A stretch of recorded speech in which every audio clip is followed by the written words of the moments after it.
I'm pretty sure that's the day undoing area. Well, like, so here's the interesting part. We can't look in Arena to confirm Because that. Days Undoing doesn't exist in Arena. It's Right, just the it's art did for a long time. right. I used to be able to check by clicking on packs, but no longer. Instead, we have the Infinity Door, which is like Days Undoing.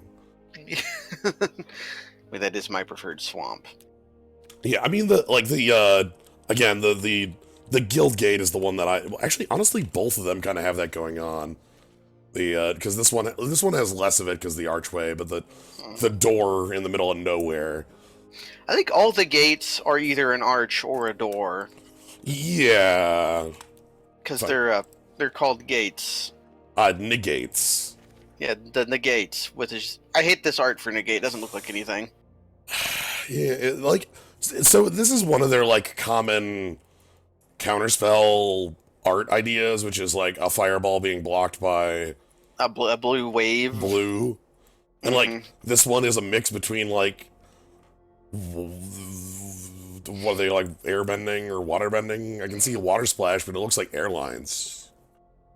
Anyway, the gates though, yeah, like all the gates are meant to be like the Azorius like entry hall or the Orzhov. Some more literal than others. Some are like, look, it's just the door. It's just the door that leads you to the Rakdos Carnarium. Right. Then you go hang out. What's your favorite negate?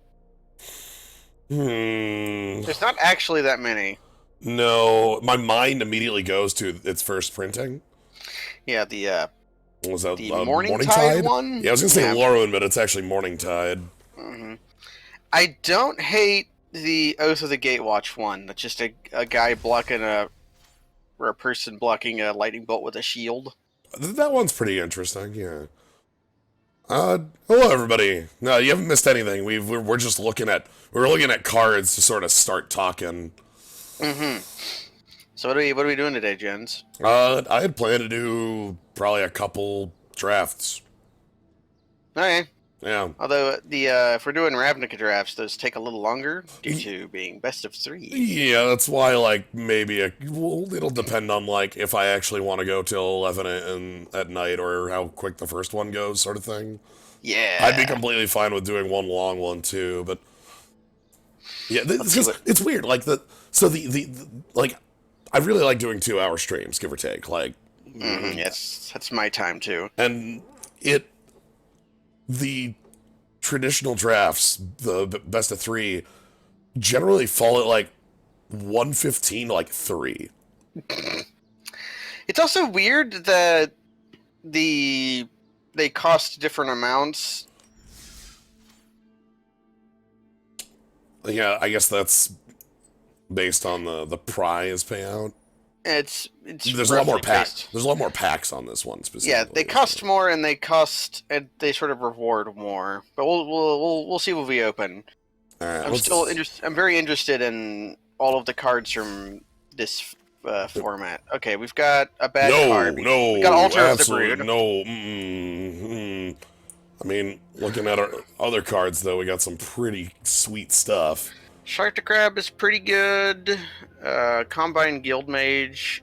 That one just says Oran Reef, right? Yeah, it's Oran Reef or moving counters, aka the ability on the Simic Guild Mage and the ability on the Namek Guild Mage. Yeah, I'm like, crap, I don't remember. It starts with a Z, but... Yeah, it's just Namek. Yeah. Grasping Thrall is a pretty good one. The Azorius card is a slightly worse disinformation campaign. Nope, I didn't fit the screen. Hello. Thank you. I forgot to fit the stream to screen. Thank you. Here's a funny card. That's what I guess for not doing the checks early. We do have a pretty good removal spell. Final payment, just because this is the cost, the rider cost on this is extremely flexible. Yeah, the 5 life especially in black white, 5 life can be nothing. And the sack a creature, which is the secondary one you're paying a lot, can generally be something that's already locked down or worthless or in combat. And one funny thing about the funny card actually was the crocodile. LSV put this at like the second best black common. Now, see, I talked about this, and the fact that this is like you take dogs, which is a card we've played, like, and you put 2 extra toughness and on limited. it. We haven't felt like the best about it, but we played. All of a sudden, it's a 3/7. One of the things about dogs, one of the reasons that we talk about dogs, one of the reasons that it came up a lot was that in the format it was in, Silent Artisan was immune to removal. Yeah. Silent Artisan, the removal was like 2 power, 4 power, and 4 toughness. And so it was immune to removal. Now, you can add extra toughness to Silent Artisan and it becomes more immune to removal. Yep. It's just... They did this... This is how a creature creep actually happens. Is you start with a creature. Like, okay, we have a 5 mana 3/5. Yes. And that's underwhelming. So we feel okay giving it an ability. And then, eventually, somebody comes along and says, what if we make this 5 mana 3/5's ability 2 extra toughness? Yeah. And then you got the 3 mana... And then 5 years from now, they're going to make a 5 mana 3/7 with an ability. So what makes Catacomb Crocodile more notable in this format is that 7 is a actual, like, watershed number. There's a couple green cards that are notable at common that both hit on 6. The 2 mana 2/2 that adapts 4 and becomes a 6/6 and gets stuffed. The Riot Worm can't haste in over this. It has to, become a 7/7 and then start going in. I kind of want to pick the Shark's Crab, though. I like the crab. Yeah, let's grab it up. Or the Guild Mage. Yeah, let's grab it up. Oh, check out this stuff. So, well, I think Sunder Shaman is a mite bit better than Sphinx of New Prov. Yeah, one of the things I do like about Sphinx of New Prov is that it is this very powerful, quick evasive threat. Like, yeah. It is, but Sunder Shaman is similarly hard to kill, and also like the Abyss. Yeah, Sunder Shaman here is huge. This is another one of those like creature creep style creatures where there's like Rumbling Slum was a 5/5 in original Ravnica at rare for close to this mana cost. It was 1 instead of one of the colored mana symbols. But it had, like, a upside-downside where it pinged to both players, which was to get your Bloodthirst on. But this one is just like, no, it's just hyper-upside on your 4/4. Like, we could pick this up. We could try and just be in the teamer. One of the safer picks is the flyer there. Yes, the Windstorm Drake. The Windstorm Drake. This is a pretty solid card. We will play it no matter what. It will probably have other flyers if we're in blue. What else do we have in the pack? Admonition's fine as a card I'm willing to play. One of the things that is strong about Admonition is that there are a number of negative auras, and this can just make those like there's so much worse. Law Mage's pacifism or whatever. Yeah, there's Law Mage's pacifism, but there's also Slime, and Slime is one I see a lot too. Other than that, we got some Gates and one of the more aggressive. I think you could actually make a case for any of the uncommons, even the Sphinx of New Prov. I think both Timur and Bant are supported formats. Yeah, I think I personally like being in Gruul in this format a little more. Gruul! Well, the green creatures are all extremely pushed, so yes, I agree with that. Yeah, like your worst case in this is like having some sort of like 3 mana 3/3 with text.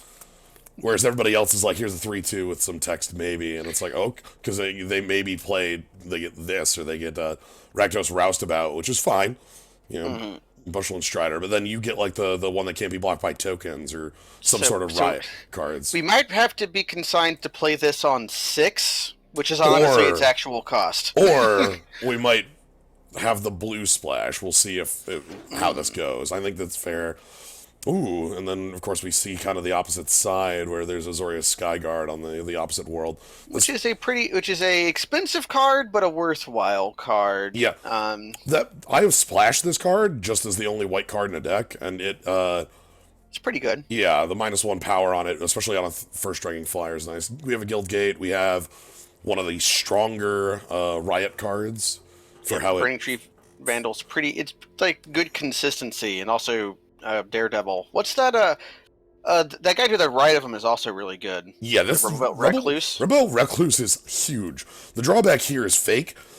Because you're going to be attacking anyways. Right, yeah. Like, what the hell are they blocking with that is like trading and like making that, you know, Riot Piker dies to a 3/3. Rumblebelt Recluse, like where's their 7/7 coming from? Yeah, it trades with 7. Whereas I think Sora Form's the pick. What's that red one drop at Uncommon do? It has a way of like getting in. This is this is a spectacle enabler. Yeah, that's the spectacle enabler. This guy's good, but the Sora Form hybrid is an extremely good card. Yeah, nice hat.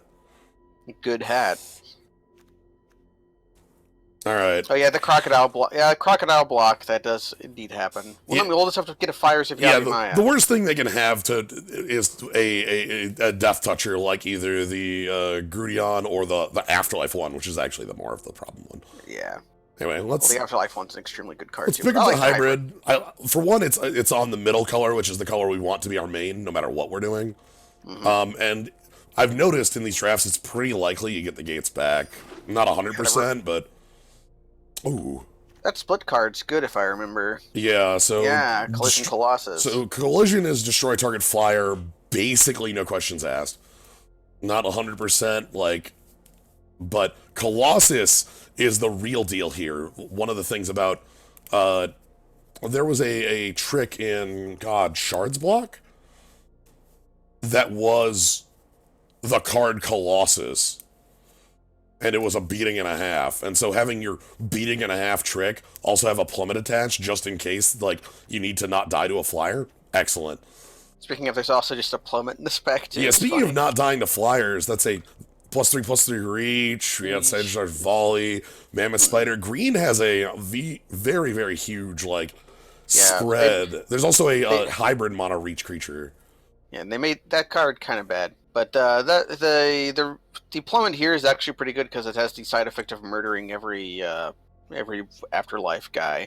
They went out of their way to give everyone a way to trivialize Afterlife, which is a little sad, but kind of silly. Here we go. We got the Clan Crusher, which is a strong. I think this guy's usually pretty mediocre, but in Timur specifically is better. Yeah, so especially with Shark to Crab. Yeah. I agree with you. I actually had a very high opinion of this card initially, played with it, realized that its Darkwood bores a lot, but the way Adapt works is that you can only adapt if there's no counters on a card. And of course...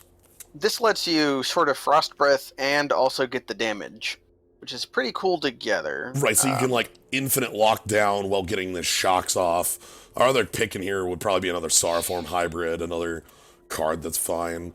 I think the Sauraform hybrid and the Crusher are on similar power levels, but we already have one of the Sauraforms. Growth Spiral, I would not pick Growth Spiral here, specifically because the AI in the packs has the Growth Spiral as a near last pick. So it's a very, very high likelihood that Growth Spiral would table. And also, Growth Spiral is more of a card I would want. Because it's 2-color, it's a lot harder to pull off if, indeed, blue is our splash. If blue is our main color, might be a little better. I don't want too many of those in draft anyways. So yeah, let's crush. Let's crush, see how this plays out. This works well with Riot, but it works best with the Adapt stuff. So let's see how it plays out. We get Carnival Carnage, which is playable on the red side. We get Gore Clan Wrecker. We get Titanic Brawl, which is big fight. I'm thinking it's going to be brawling.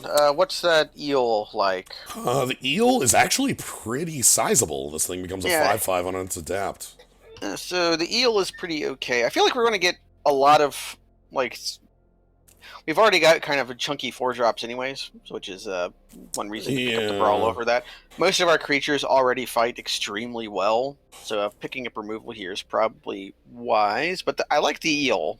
Yeah, I do like the eel as well. It's another way of like sourcing out counters for the Crusher. It's also another like just sort of like, again, a 5/5 is a real huge threat. One of the things about this set is that a lot you talked about a lot of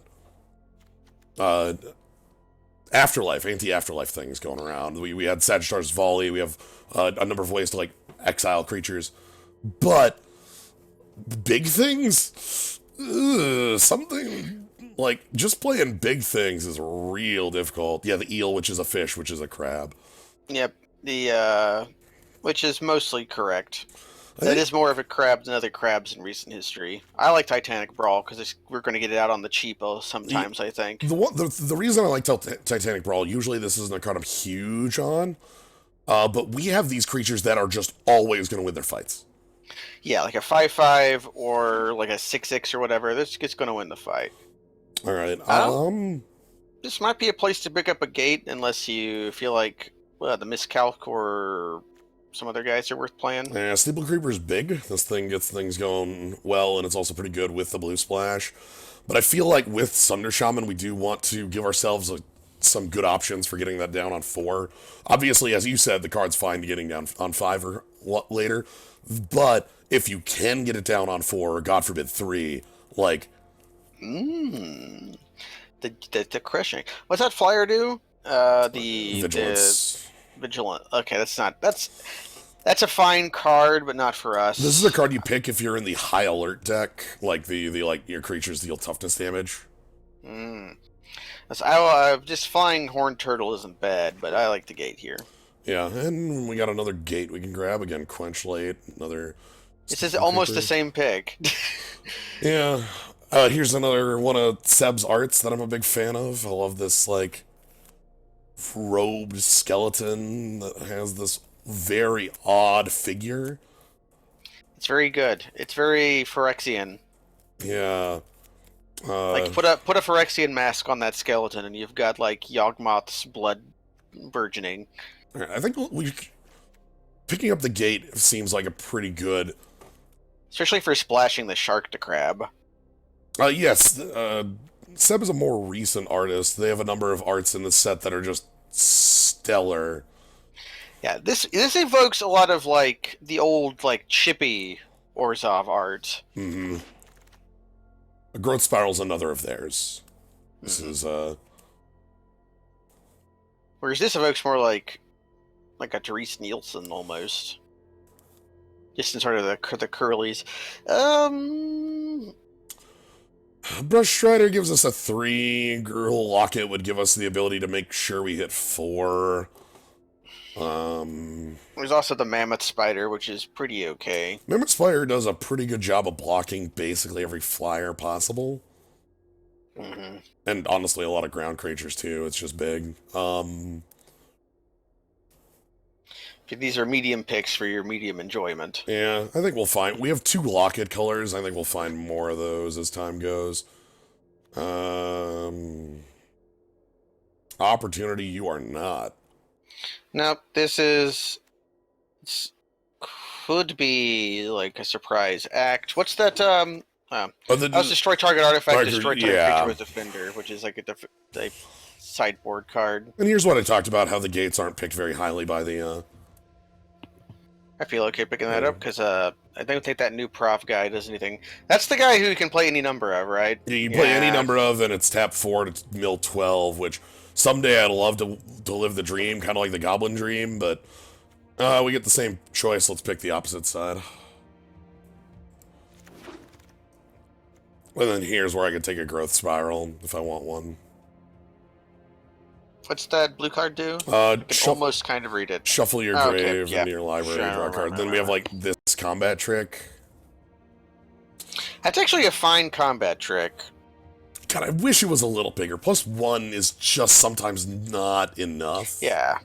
Basically, this turns a trade into not a trade, but I like the Growth Spiral too. I like either of these cards. Yeah, and then... And now we get stuff for our sideboard. Sure, late Locket. Ah, Priest of the Forgotten Gods, a card that there were multiple changes to the comp rules to make function. Specifically making sure that this was always a instant ability, not a mana ability. Because the moment this becomes a mana ability... Well, they just banned KCI for that exact reason, so...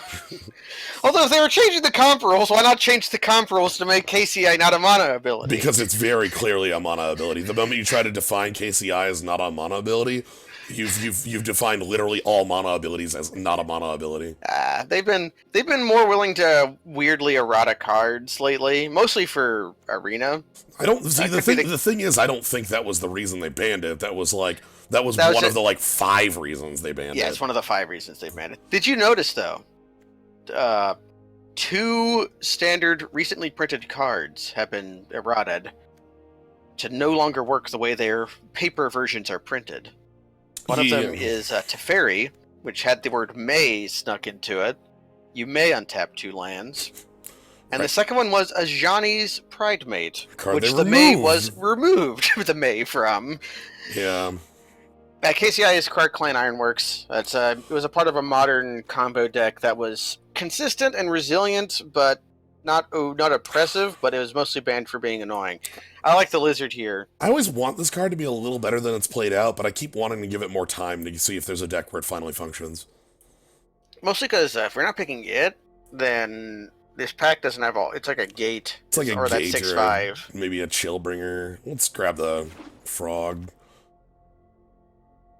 Ooh, Beastmaster's pretty good. Yeah, so we get Beastmaster, Scorch. Yeah, it's just worth picking up a 2-mana shock here. Or worth picking up another 4-drop. How's our curve currently looking? You can hit the Bhutan. Makes your picks look bad, but lets you see the curve better. Yeah. Not great. Also, basically is how our curve looks. Just bad. Like adding that more 4s and 5s. That might mean the shock might be worth picking here. Yeah. More 4s and 5s does not seem like what our deck needs at the moment. Especially because like this is a fine one. This card is better if you're curving out. Right, and we're not right now. We don't even have anything to play on 3, and we have 1 2-drop.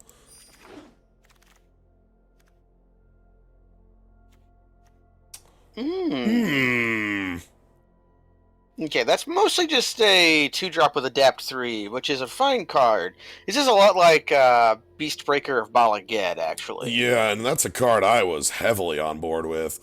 Obviously, that extra text is not really gonna matter that much.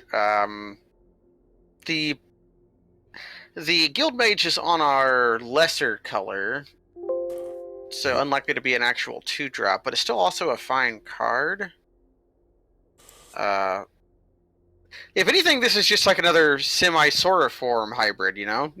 Yeah, and well, here's the thing. This pack is not like Harmon for 2-drops, Territorial Boar, Combine Guild Mage, Gravel Hide Gerblin.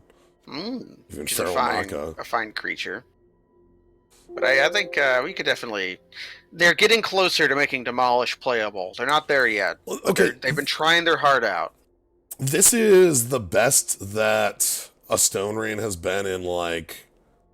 A fair bit, yeah. Years? They've printed 4-mana Pillage, which was not good. And then they've printed 4-mana Scry 1. Make that Scry 5 and I'll play it. That's Scry 2. That's Scry 2. Oh, yeah, but still, whatever. Make that Scry 5 and I'll play that. Oh, my God.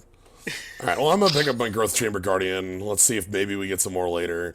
I don't know if we want another 2-drop. Silhana Wayfinder does okay. Silhana Wayfinder and the Sora form. I think Sora form is a little stronger just in draft. Because the Wayfinder does not draw the card. It puts it on top. Yeah, it just makes your draw stronger. It's effectively Scry 4. Mm-hmm.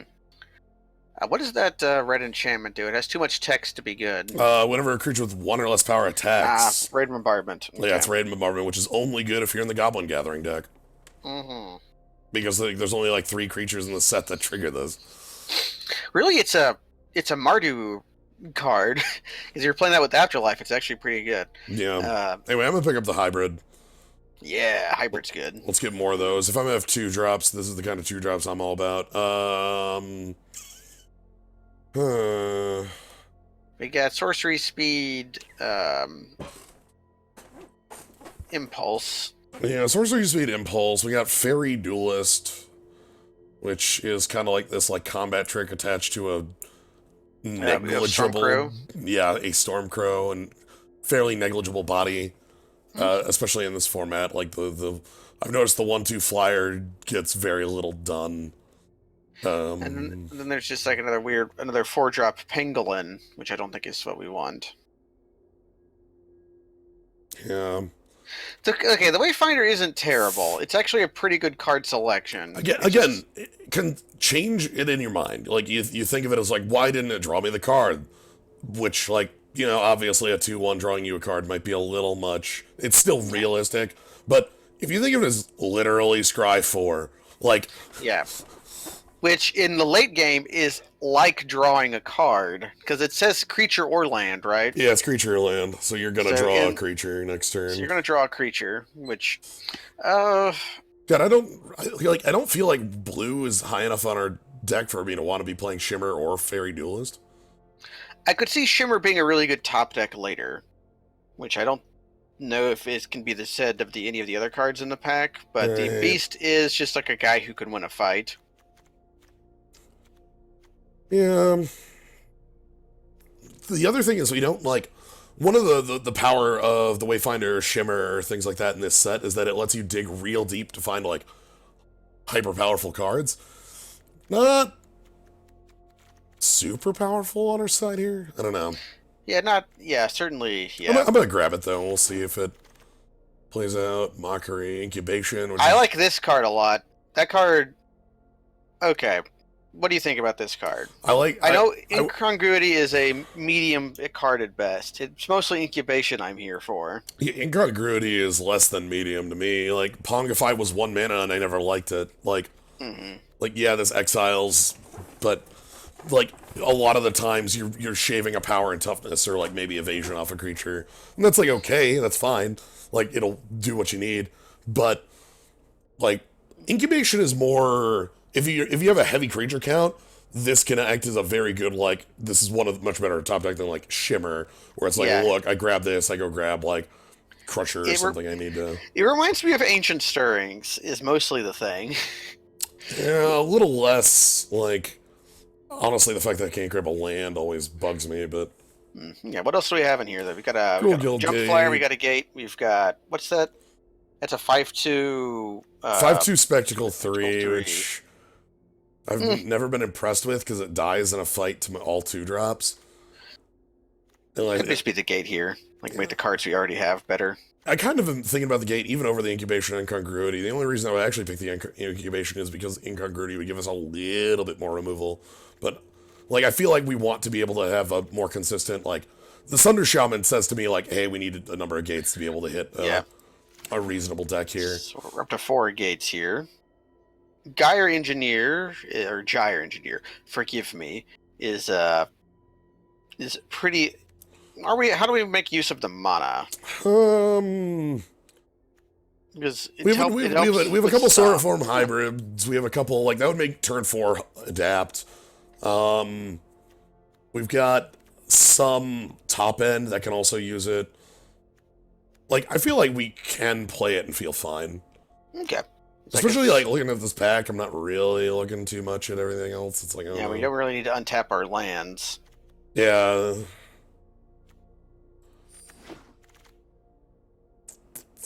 Oh, good. Territorial Boar. Boar is a pretty good card. Now, this actually works really well for us because we do have Thunder Shaman, Shark to Crab, Bullrack Clan Crusher. It will not work with Galloping Lizardog. No, because it enters. It's not, if that was as it enters the battlefield, then right, which wouldn't work because it has to be on the battlefield for the 1/1 counters to move. But yeah, Here's our roll. Let's go ahead and grab ourselves a Simic Guildgate, looks like. I think we're done with gates now. Yeah. We're up to 5. Ooh, I'll take a Brush Strider just to fill Curve out a little bit. I can buy that. I don't think we're blue enough for me to actually be wanting to play Clench. Oh. So it turns out we have a lot of 2-drops. Okay. That actually feels really nice. We actually have, like... Take that Gathering just in case. We have another pack, and our deck feels done. Yeah, I feel like what we want to find is a little bit more removal, a little bit more... Oh, that's... You could bedevil their eggs. And again, I want to point out this is another Seb illustration, and this one is really good. This is one I like a lot. It has a good format where it looks like it could be one of those meme images where you put a lot of words over things. Like the person on the right is like you, and then it's like all the pointy sticks are things. There's a lot of Rakdos in this pack. Skewer, yeah. Cult Guildmage. Skewer the Critics is probably the pick, actually. Yeah, Skewer's the pick, by the way. Yeah.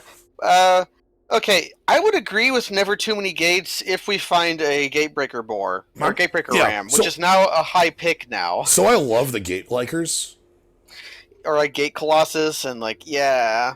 Those cards are like 0 to 60, where they're either 0 or 60. The thing is that the Gate Boar, I think is so I'm honestly, I would play Gate Colossus in a lot of decks with like 3 gates. I would play Gate Boar in a lot of decks with like 3 gates. There's some of them that are like 0 to 60, like the Gates Ablaze. You kind of need like 5 to 6 to be able to actually control the damage it deals. Unless you want like 3 mana, 1 damage to everything.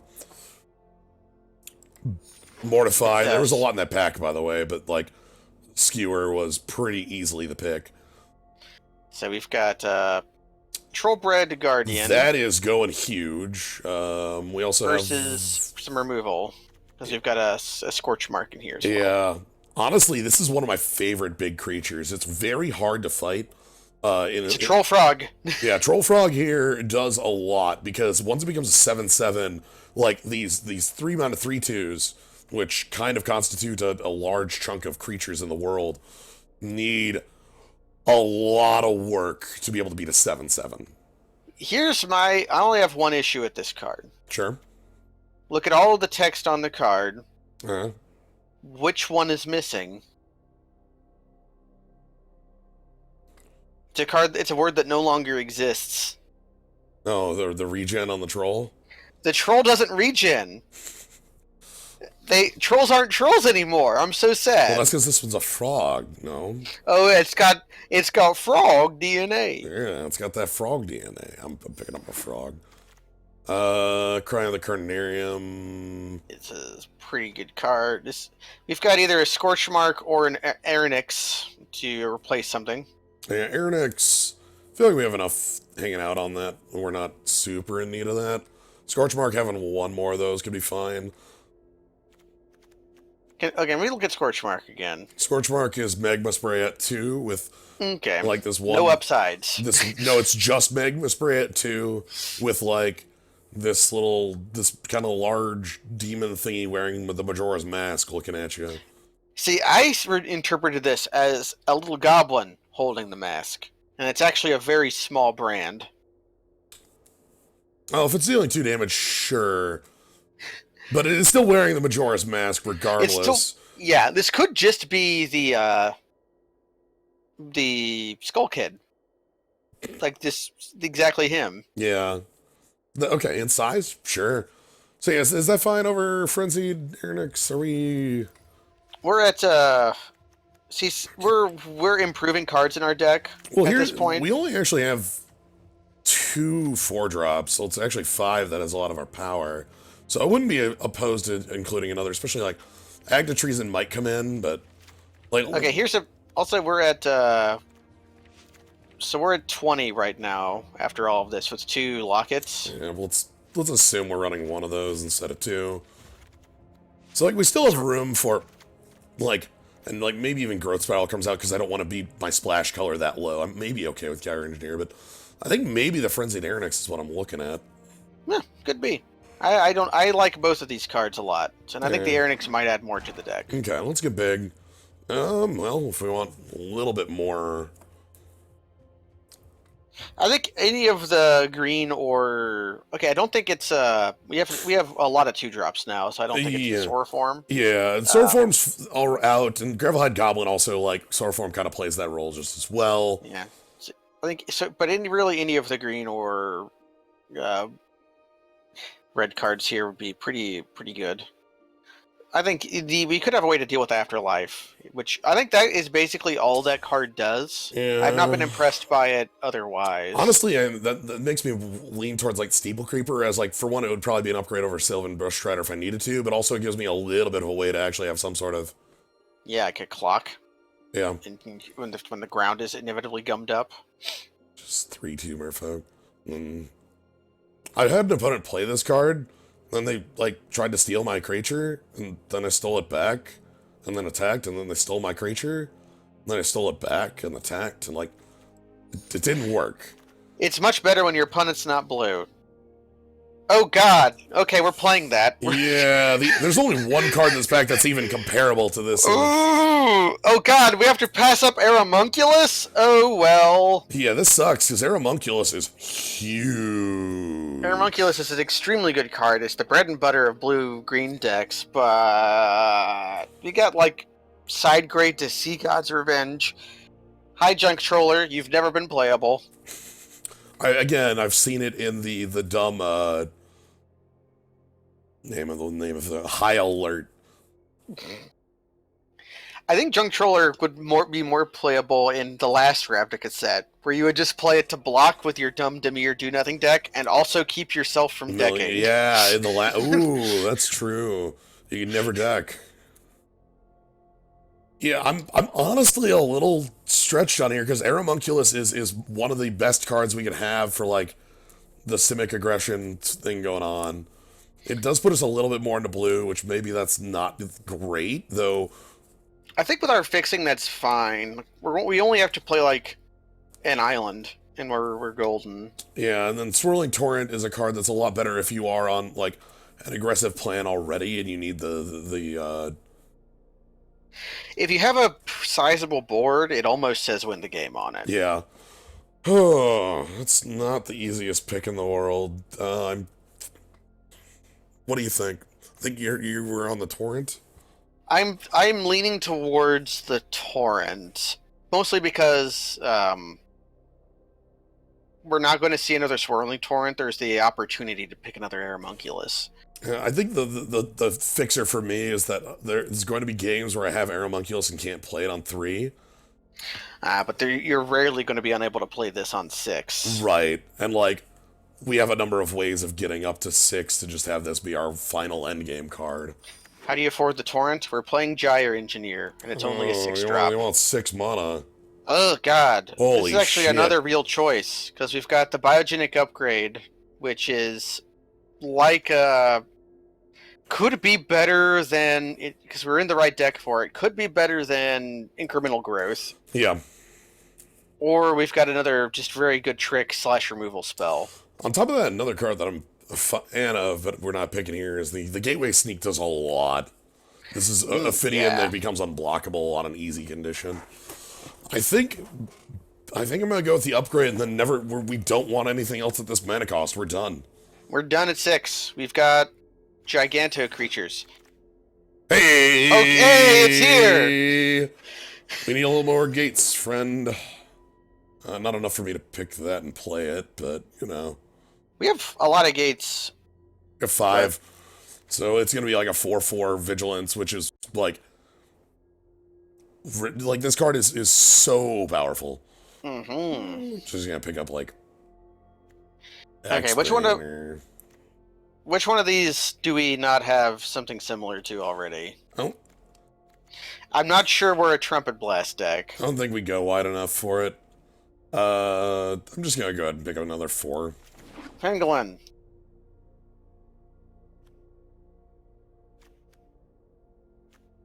What's that enchant? What's that uncommon do? Uncommon is +0/+5 reach.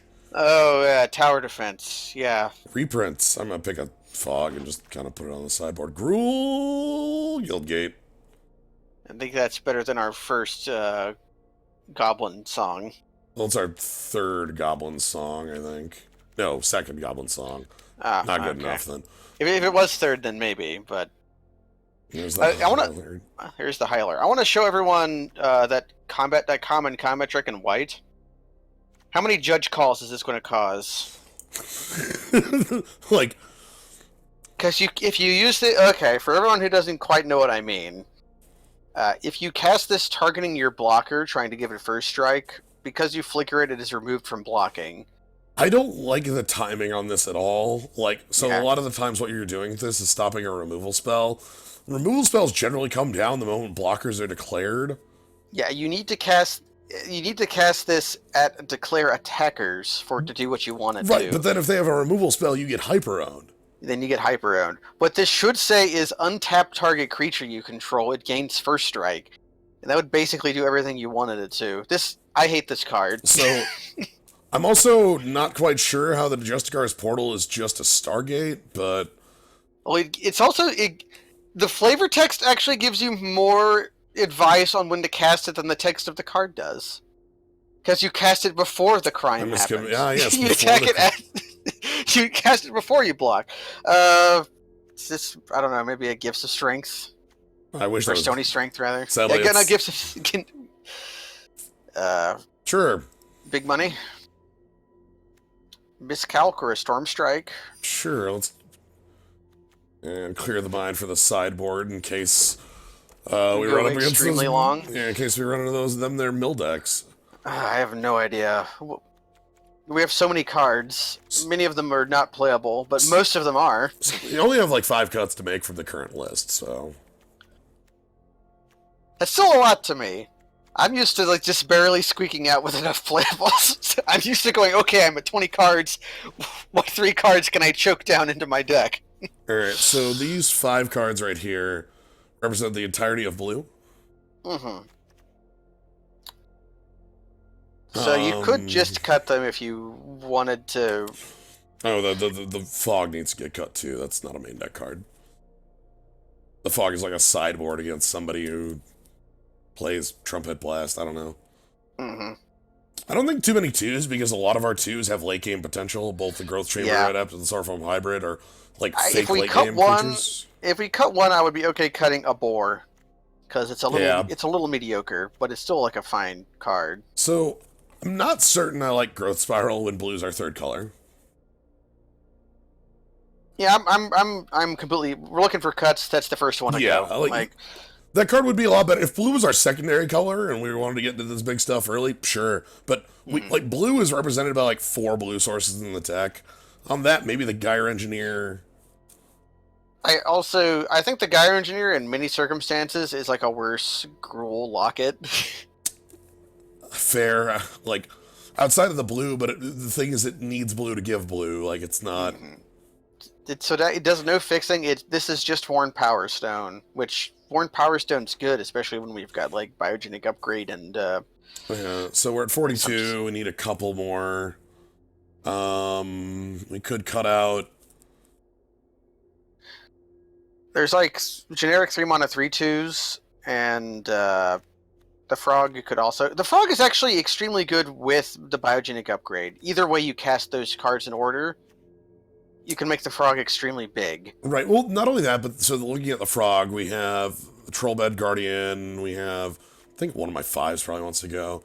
We have Frenzied Arnix. Axebane. Ooh, Axebane. I think Axebane can get out of here. Axebane and then one of the 5s is how I'm going to do this. Maybe we board in the Spider. Yeah. When we know we're afraid of fire, because the Spider is like a worse crocodile when we're not afraid of flyers. Sure, and we bring that in matchups where we need some sort of flying defense or feel like we don't have enough. Mm-hmm. Okay. What's the creature count currently at? Incidentally, creature count is at 16. Wait a minute. That's about right. Mm-hmm. How's that count work? I don't know. Oh, it did cut the spider. Oh. Okay, so we're at 15 creatures, 8 spells. That's about fine. Maybe we could switch Storm Strike for a creature. Like maybe that's out for the spider.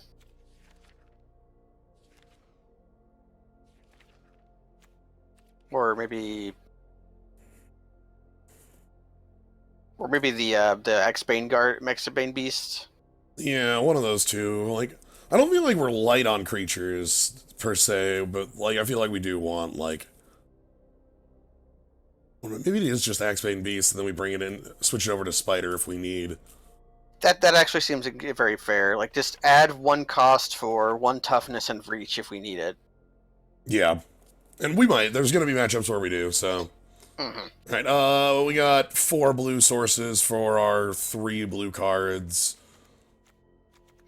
And the gates don't. So, and the 2 islands are pretty. The only thing the islands complicate is the shaman. Yeah. So, but I'm okay on that. We also are, if you look at our list, we're actually only like 1, 2, 3, 4, 5, 6 red cards. Like, we're actually quite green. We're the green mean bean machine. Let's go. One thing. Oh. Okay. I was going to say, for the shaman, maybe we want to flip how bad is flipping a forest into a mountain goober us? Just to make the shaman more castable, because we have a lot of green sources. Sure, because all of our gates are green, that's probably fine. Yeah, because this puts us up to like 11 or 12 green sources. And like, it's 8 red sources in the deck now. Which for a 9-8 split would be like the normal basic land way of doing it, which is like fair. Alright. Can we give it a name? What would you want to name our deck, Medibot? We'll do that between the next big 8 games, I think. Yeah. What's our name? I did call it the Mean Green Bean Machine, which is. I think I like the Green Bean Machine. That's probably accurate. Spun that off the dome. Oh, this looks nice. This looks nice because the growth chamber works really well with the lizard frog. Yeah, we get to play this as a 7/7 and then readapt the guard. Yeah, I'm in. And that gives us a 7/7 frog. Yeah. So lead gate, let's roll. Don't play that island. Yeah, don't play the island. Ooh, we got a good combat trick to back things up too. Maybe they play a creature we absolutely have to kill. Like if we can, did they play a Simic Guild Gate? Because maybe we could like murder their Aeromunculus in response to them adapting it. Yeah. Soulform Hybrid! Try to fight the... Good luck. Yeah. So we get to play them out in an attack here, and if they block, we adapt. They will not block. We might adapt anyways, or we can play the 3/2. I kind of like... If we don't adapt this turn, we're definitely adapting next turn. I'm gonna go ahead and adapt now. And then we search, of course. Yeah, we'll take action. Okay, cool. Shuffle our deck for luck. Take the free shuffle, it's fine by me. The reason I wanted to do that was to make sure our opponent didn't have some sort of like fight stuff. You know, slam mountain and +2/+2 fight. Okay, so you have to play the island now. Now we can play a 2-drop and hold up bashing, or we can just get a 3/2 down. That's just going to save them 2 life. Yeah, it looks like that is all that play is for, is saving our opponent 2 life, because like they would have to have quite a powerful trick to knock out this. I'm gonna go ahead and just play the Brush Strider then. They could give their guy +1/+1 and untap it, but they didn't, so we'll just play the Brush Rider. Even if they did, like... I thought if they did that on, like, blockers, and then, like, double blocked, then they would get owned, but they were not owned. True, that would be a funny way to get owned, is that powerful 2-for-1.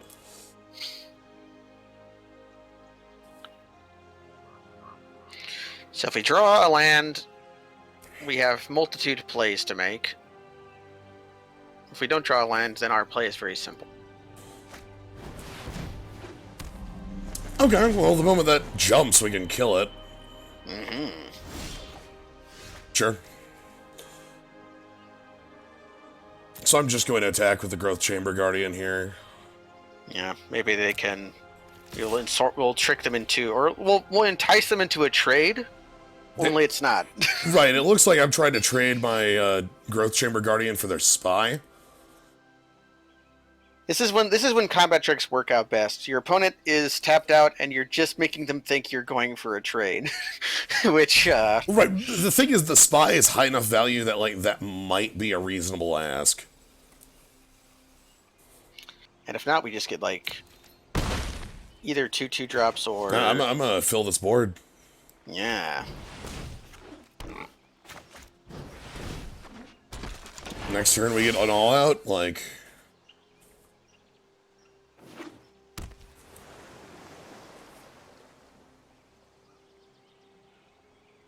What's best case for us here? Probably some sort of flyer that we can... Ooh, now that's power. Okay, so they can activate the Spy, I think. Now, I believe Spy is 6. Yeah, Spy is 6. So they actually can't activate either of them because they're both 6. Okay, so they have... So both of their activated abilities cost 4 now. Okay, so we can either slam a troll and or we can attack and then figure things out after combat. Yeah, kind of attack, sort things out after. The other thing would be that Galloping Lizrog, but right now, if they just make blocks that are acceptable to us, we could play the Lizrog afterwards. But right. I'm imagining we're going to probably have the board die in a weird way and use the +4/+0 trick, and hopefully we can pay for Miscalc. I don't know what else they could have. Counterspell Mill 3. Okay. That card gets played a lot.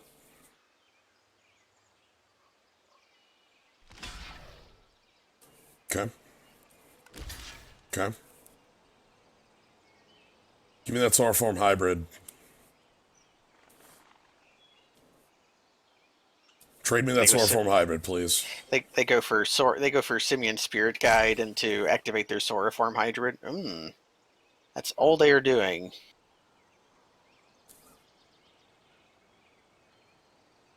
Do we want to put a stop on combat damage, or does that not work? No, I think I'm fine letting this resolve. Try to resolve the Trollbred Guardian, let it get countered, and then pass it back, kill them next turn. Yeah. Because they're taking 5 here. Yeah, they're taking 5 here. Unless they have a trick. In which case, their trick certainly cannot beat ours, I don't think. They're probably the best they can have is +3/+3 in reach. Yeah, I think that's the best they could have, or -4/-0. But, that isn't relevant enough to do very much other than, counter our trick, but it doesn't stop the toughness boost. Alright. The big thing there is that they did actually have, some sort of effect. I'm gonna go ahead and try to play this Guardian. My assumption was that wasn't gonna resolve, which is why I post-combated it, and I wanted to have the trick available if they set up a way for us to get lethal in a more reasonable way. Ooh, okay. Yeah, so they were holding up something that would beat our trick. Yeah, so that would have beaten my trick had I gone for it, which feels good about the direction we went then. They do have the ability to adapt one of these two, but not both. If they adapt the Sauroform hybrid, it becomes a 6/6 flyer. Goodbye. Conveniently, they both die to our... Okay, instead they've gone for that. What's the adapt? The adapt on the troll. What's the adapt? It's dead. Doesn't matter. How's an inconvenient land to draw? Yeah, a little bit. They are... What's attack with all creatures look like? They are dead, though, right? Because this is +4/+2 trample, and we have 3 creatures with 3 power, one of them will have to be blocked by a 2/2, and they'll die. Yeah, so in we go. So let's just go ahead and kick our opponent, while they're tapped out. That was a fine play by them, because if we weren't killing them this turn, the Scuttlegator with flying would be a huge issue for us. And the infinite adaptability. Yeah. There is a Scuttlegator is kind of mediocre in a lot of decks, but in their specific circumstance, Scuttlegator is really powerful. Yeah. So this works well. Again, we just need to see who gets blocked by which 3/3 gets blocked by someone with 2 toughness, and then that's the win. Which lizard shall have its day? It looks like Brush Strider. Or you could also just cast it on the gator. Or on the lizard, because they didn't block it. Yeah, I suppose. Every lizard has its day. Thank you for lizard. So part of me wants the giant spider in this matchup. Yeah, I think Brush Strider. I think Beast into Spider is good just for the spy. Yeah, the thing is, they do. One of the things that scares me is that the familiar that they have is this infinite endgame value, where like if we don't kill it and they can just infinite adapt cards, it's very powerful. Indeed. So that's something we need to like save a Scorch Mark for. Yeah, turns out a 3/3 token, you know. Yeah, that's why it gets to be a split card. All right. I like how neither of the planeswalkers here represent the deck that your opponent's playing. I do that all the time, where I always pick Yaya Ballard and play Black Green Midrange. Like Jund in my heart. You have to find the red somewhere. It's there. Trust me, the mountain will show. Your mountain will show up, believe me. Yeah. This looks pretty good. Again, Growth Chamber Guardian with a pump. I'm basically fine with any hand that looks like that. We also have Boar into an actual 4/4 because Riot works the way you want it to. Yeah, Riot does work the way you want it to. Okay. I also don't actually hate the Locket. Okay, they're going for a familiar. Yep. Yeah, They get their flat most powerful 2-drop, so some point we need to either catch that in combat or... Like, that is a card that can win games. Ooh. Except when they don't have Forest. Looks like somebody's shivering for a Forest, huh? That's an understandable play, like to pick the pick the best creature you can. Well, the thing is, this card is so powerful, it's worth it. Yeah. It's also showing your downside of incubation, where they didn't find Forest off 4 cards off their impulse. That's always sad.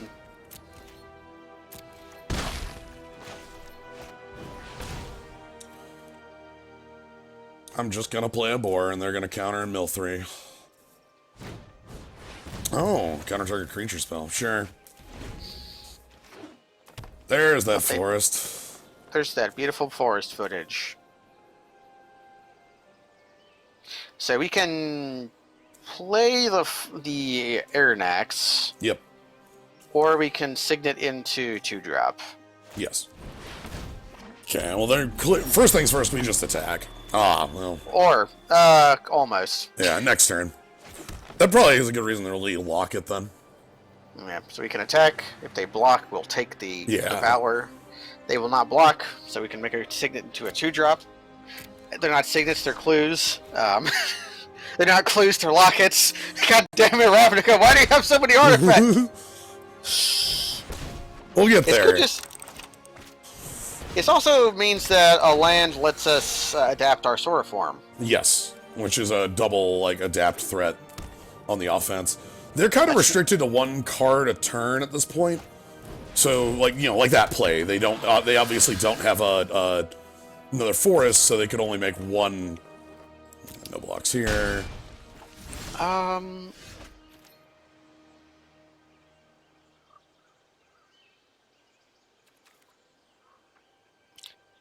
Yeah, we can make attacks here. I'm actually okay if we trade hybrids here. Theirs is more valuable. Theirs is more valuable. We can't. They can adapt theirs next turn. And they know theirs is more valuable too. So what's our play then? Make a 5/5. And just like Thunder Shaman. Yeah, because the Aranax, it's also a 5/5. Or no, it's just a 4/4. We could haste it out next turn, maybe if they attack.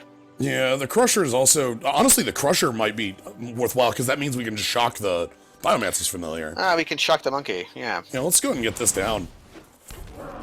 We're not going to be able to stop the hybrid though. They're going to have a 6/6. Unless they don't have an untapped land here.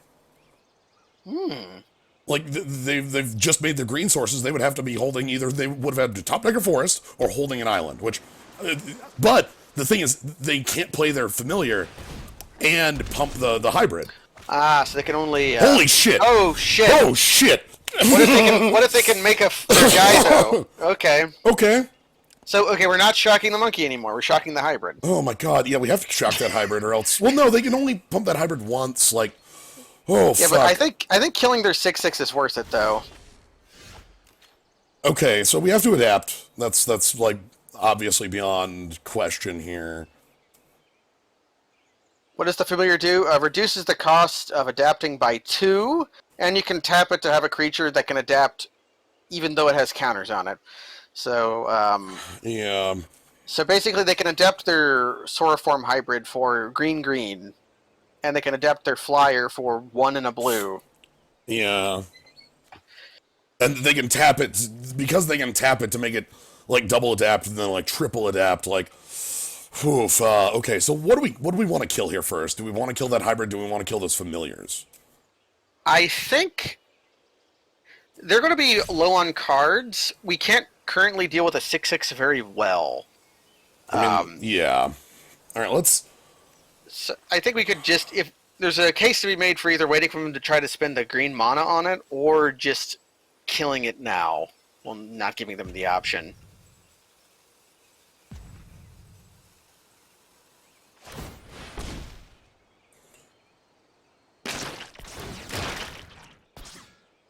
We can shuffle our deck for fun. Yeah, let's go ahead and take our fine shuffle, and then...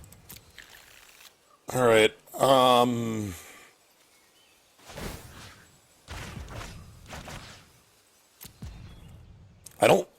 scared of this, because it means that Skatewing Spy is gonna get, like, become a... We're gonna die to it in 2 turns.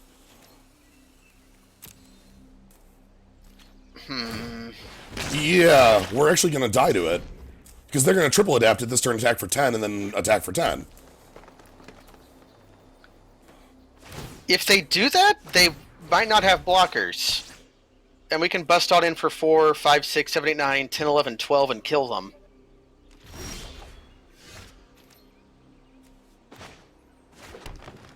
Okay, so they're holding back.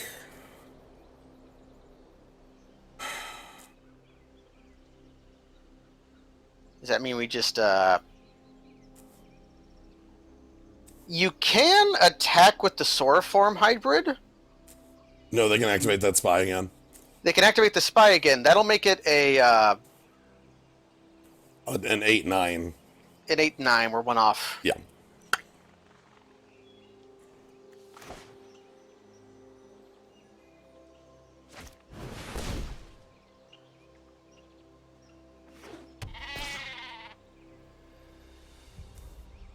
Okay.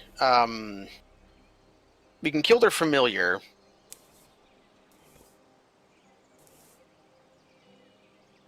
I think I'm just gonna do that. Yeah, we can kill it. And then adapt our guy again. Yeah. And then maybe we can kill them. That's the hope. We just need to kill them in 1 shot. Which they're at 12. Yeah, the problem is, like, you know, they have this attacker that can literally attack for half of our life total, but they need to not die. They need to not die, yeah. And if we draw our +4, +2 trample, I think we can kill them regardless.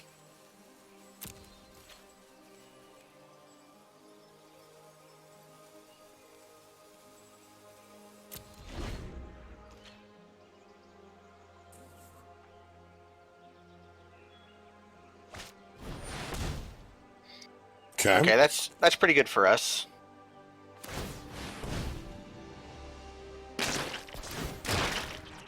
Sure wish I had some Growth Chamber Guardians in my deck. That'd be pretty good if we did have a Growth Chamber Guardian, I have to say. Oh yeah, if we draw, we can't, yeah, we don't have blue, so drawing the Unsummoned isn't very good. Correct.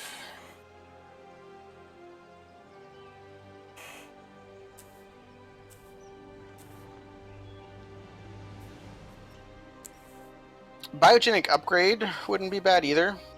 We make Growth Chamber Guardian into a it's 14-14, and then shock the Biomancer's Familiar, go to 13-13, and then, like, you know, we're good. Does he have another blocker? Or are you just going to... If they do... Okay. So I feel like we very clearly need to kill the Biomancer's Familiar now. Yeah, we should probably kill it now and then play the Shaman. You thinking the Shaman over the Rebel Belt? Well, if the Rebel Belt... Okay, will the 1 point matter, or will the... Because they... It's hard to say. Well, let's get this off the table. Let's... The Rebel Belt might be better because we're gonna have a 6/6 in play, so having 2 points of 6 power. The Shaman is Shaman's not actually harder to block. Yeah, the Stalking Tiger ability doesn't do much. I'm gonna go with the Shaman so we aren't forced into our attacking turn next turn. Oh, plus we can pay for miscalc. Yeah. Yeah, the 6/5 would force us to attack next turn. Yeah, I think it's probably going to happen anyways, but... I don't want it to be a guarantee in the sense that, like... Okay, there's the Scuttle Gator.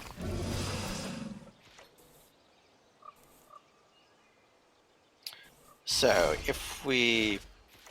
Okay. That's good, because that ups our Gatebreaker RAM. So we're either adapting our guy or playing the Raider this turn. They do have enough to adapt Scuttle Gator. Does the thing trample on it? No, it does not. No, it does not trample. You know, the question is if it's worth it to play Rebel Belt Recluse and then, like, force the issue on the next turn, or is it just like Frenzied Aeronix? Go. I kind of like the Aeronix as a haster, but having it as a big guy with the pump ability is also... We can also pass and have the ability to pop this Locket.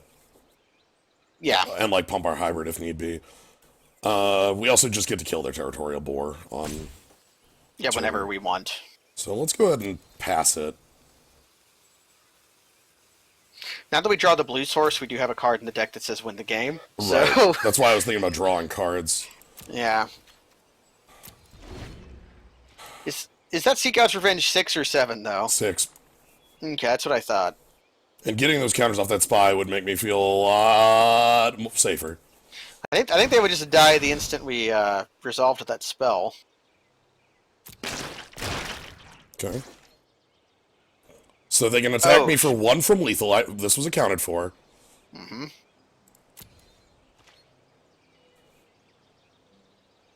I forgot that they made it fly. I didn't. Again, our life total's 18, and we have 17 points of power on the other side of the table. If they do have the +1/+1, we die. But yeah. I figured that this was well enough that we'd be okay with that. So first things first, let's go ahead and get the boar off the table.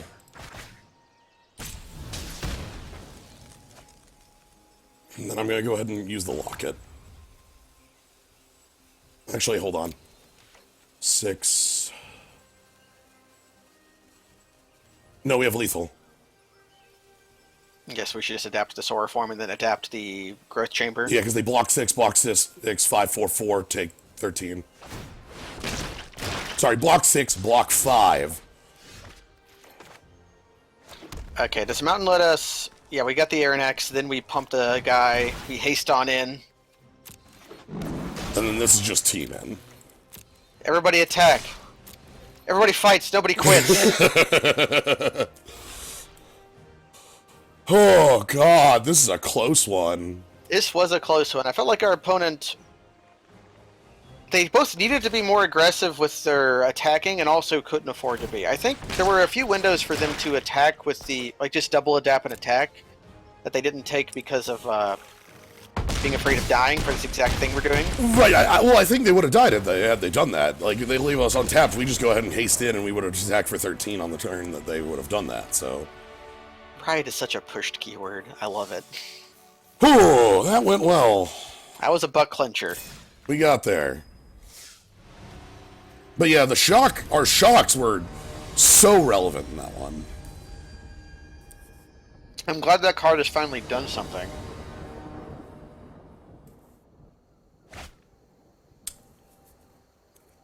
Yeah, their opponent did get to show off their cool power. We might have been hosed if they weren't off green a bit earlier. Yeah, if they actually had the ability to play the green earlier, I think we would have lost that one. All right, let's go ahead and...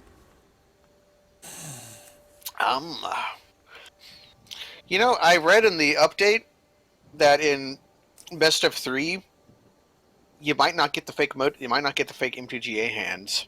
How did they remove that? Well, in a splash screen, it said in best of 1. Your hands are the best of 2 available opening hands, which leads you to believe that in best of 3 that is not the case. True. Okay, that's fine. That's something. At the very least, lets us make an Axebane guy. Okay, we got that guy. It's a strong one. I'm gonna try something here. Yeah. That guy can actually block us. Or can tap most of our creatures. It's funny.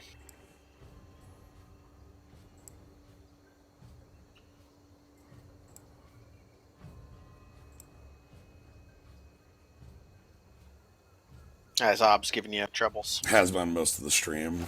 Apologies for it. I wish I could do more to assist. I have been trying to do anything I can, but... There's only so much that you can do on the human side. Should we just attack into these guys, or we want to block their Grudian? I'm going in. We would be happy with a block here, because the Grudian's kind of a big problem for us, and they know that. Yeah.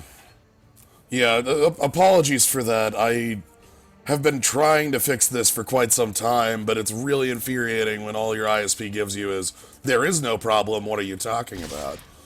And it's like, well, no, I can clearly, like, I can show you that it's a problem. They're like, oh, well, that looks fake. So, apologies. I will endeavor to do more. That is a lot of death touch. And they've got their mono death touch. Okay, let's just get this Axebane out. I'll probably fight down the Syndicate Guild Mage with this at a Seems like a fair thing to do. later time. Syndicate Guild Mage showing why Dogs is the great body it is. Yeah, what I can tell you is that I do keep these recorded and upload them, so if you've got yes, switching ISPs, that easy thing that people are able to do. Yeah, I think that was a joke, but it came off as a poor thing, as like a crappy thing. No, it is a joke. It's a joke about the current state of ISPs in the United States. Mm-hmm. What's that? So, okay, so our opponent is black-white. They haven't played any of the truly annoying cards yet, but they've played one semi-annoying card. They haven't played the Grandma yet, which is the annoying card to me. Oh, the Afterlife one? Yeah, the 2/1 Afterlife Vigilance Grandma. That wouldn't be too, huge here. I wouldn't really care too much. Yikes! Your instants and sorceries can have Death Touch. I'm sure that will come up in their black-white deck. So, you take a look at this card, and it's a spirit. It's a spirit of a skeleton. I see the skeleton. It's right there. It's Secret of the Ooze skeleton, even. Alright, let's get this off the table before it becomes a problem. The problem is that Pestilent Spirit is also a menace Death Toucher. Yeah, so really this might as well say 3 mana 3/2 unblockable. Yeah. Which... Now, on the plus side, I do have the Crusher. We do have the Crusher, which can just murder it. The biogenic upgrade ensures that we have murdering power. God, that's a lot of counters. It is 6 counters, in fact. Yeah. With not if it's just the creatures we have available. The cool thing about it is that with biogenic upgrade, you target up to 3 creatures. You put the 3 counters on the creatures you target, and then double what you target. Right? So if you target 3 creatures, you go 1/1/1, and then it becomes 2/2/2. If you target 1 creature, that creature becomes Hell Mode. Yeah, you can become Gigantor. But in the face of so much Death Touch, that seems very poor. I think we would split and then have Bullrat Clan Crusher. Like, Bullrat Clan Crusher is... We have a deck where it does something. Real good against this opponent. Like, infinite 2 toughness. They're going to start being aggressive the moment it comes down. Well, no, maybe not. Oh no, Death Touch! Why that creature? Why the Grizzly Bear? Why not the 3/4? I don't understand you. That was pretty bad for us, actually. Yeah, do I actually want to trade with this Gruden to save life? At the very least, we can put all the counters on the Crusher. Oh my and god, then alright. just have him tap to start killing things. Yeah, so, in what world do you... What? Yeah. Okay, so we're going to have a 5 mana... 10/10. A 5 mana 10/10 that says, tap, give -1/-1, deal 2 damage to target creature, and it's what we actually want it to be. Indeed. We still have to draw a land for that to be a possibility, in which case we might just cast Sea God's Revenge. Oh no, we drew the land, that's right. Yeah. They're both 6. Yeah. Wait, they misclicked? What happened? No, on the kill spell, like, what's the explanation? Are they holding a Mortify? Can they mortify my Crusher? Are they gonna mortify my Crusher? If they do that, then we're just gonna have to cast Sea God's Revenge. Yeah, and, like... Top a deck the 3/2 and bounce the 1... God, I'm literally gonna make a 10/10 with tap. Like, it's gonna be Avatar of Woe, right? Like, yeah, it's Avatar of Woe. Yeah, the big stats tap ability is the first reason I wasn't so sure about the Crusher, but it's a good tap ability. Shit! No! Okay, Sea God's Revenge. Alright. Unless we draw a creature. Oh, that's just sad. That's a 5 mana 3/3. We might Sea God's Revenge just to... It's Time Walk. It's... Yeah, it's basically just It's just Time Walk. Yeah. It's a... Or we could just play a 3/3 and, like... God. Cat.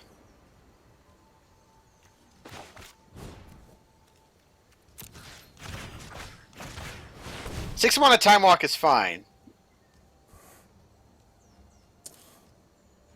Yeah, we could draw... The problem is if we draw off the Signet, we're not able to cast most of our spells. Any of them, actually. We don't have anything. So we... That was gain 4 life.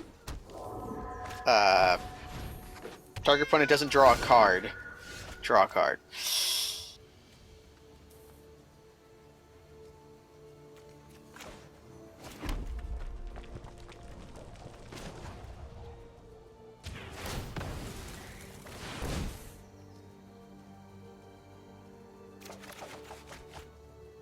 Okay.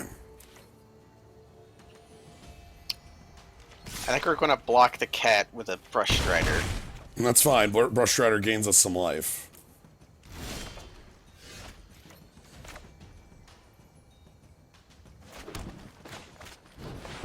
God, I really wish I could play the Liz Rog this turn, but...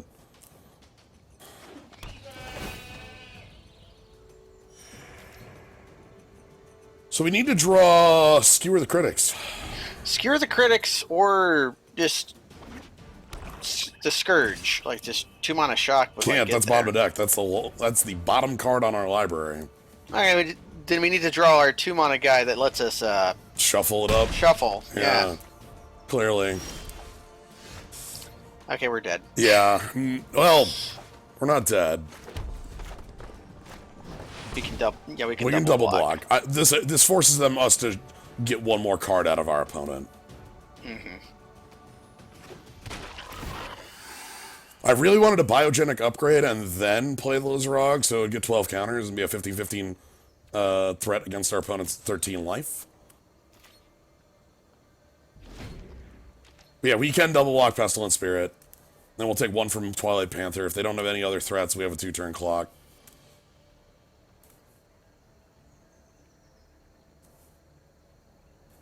I guess on that I should have played the Gate. If I draw Gatecrasher, I'll feel really weird about that. We don't have any other life gain other than the Brush Strider in the deck. So our 3 life is our 3 life. We have 3 life. Ooh. This is actually smart on their part. I like having time here. Shit. Good God! Mono Death Touch. Hell is real. Oh God. Okay. Here's what Mono Death Touch means: is that I think we board out one of our bigger, clunkier creatures and board back in. Did we? No, we didn't board out any 2-drops. Okay. I was thinking we might have boarded out a Territorial Boar, but because all other creatures have Death Touch and are lame, the boar gains value, you know? Yeah. If we had any more feral cats or whatever. Yeah, the Maca.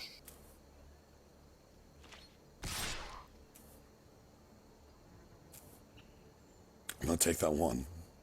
Yeah, we kind of have to.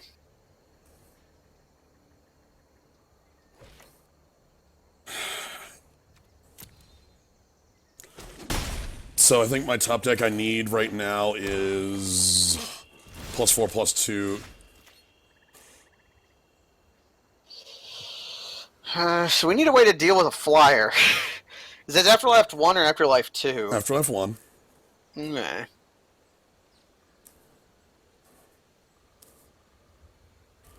So I can Skewer the Spirit. Like, block.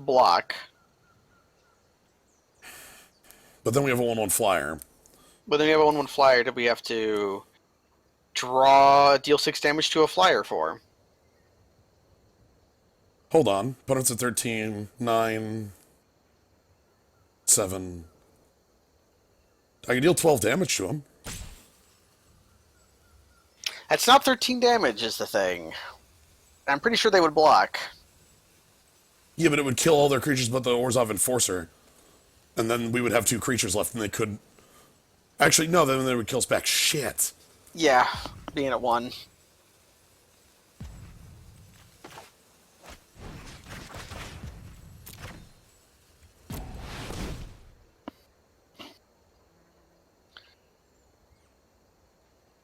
So we skewer the cat and force them to block with the... No, we don't skewer anything. Okay. We ask them to not realize our hand has 3 points of burn. Yeah. Because we're not winning in any other way.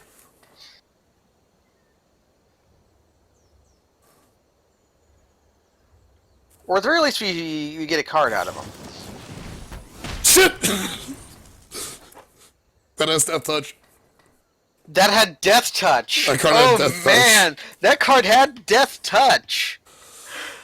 Wow. Yeah, that was the card I was afraid of with the Spirit. It's the only white spell that deals damage. But I think this was the only way we had a chance to win was making our opponent like take that trample and like go to 3. Like oh well, I'll go to 2 and then crack back and win. So. Okay. I think I'm fine with how we tried to get out of that. Yeah, we did everything we could. And we don't show them the skewer, obviously. We just let them kill us. In What case if they they want got show to see us. the What if they saw the blood? The That would suck so bad. if they saw the animation? All right, so mono death touch. Yeah. Storm Strike. Storm Strike gets better. Yeah, Storm Strike looks stronger to me, and I don't see much else. Maybe Mammoth Spider for the maybe Spider upgrade. Spider upgrade to deal with 1/1 flyers. But I definitely think that like this trick gets good against gets a lot stronger against creatures where we just want to damn like, look, we have this trampler, and we just give the trampler first strike and hit for 6.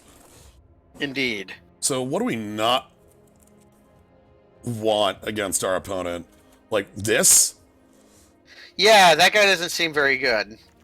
Like, I don't like taking out a creature for a combat trick, but this guy just trades for a 1-drop for a cat. 1-drop cat or a 2-drop makes a 1/1 or like our opponent is mono death touch, so this is not the place to be. Like, actually, you know what's not bad? It's like Goblin Gathering. If we only have the 1 though. If we had 2 or 3, I'd feel better about it. I don't think at 1 I'd want it.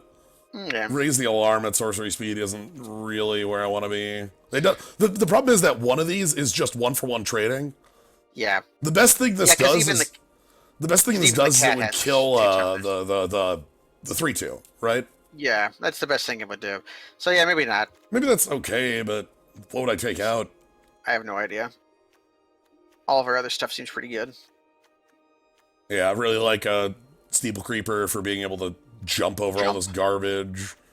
Plus, it doesn't get exiled for having 2 or 4 more toughness. It does die to 2 damage to a tapped creature, though. Yeah. But whatever, you can't win them all. That card hits for 3 and 5 at sorcery speed. That card's incredible. Yeah, the card's rather good. So let's play first. Oh, curve. Sweet. this is something similar to a curve, yeah.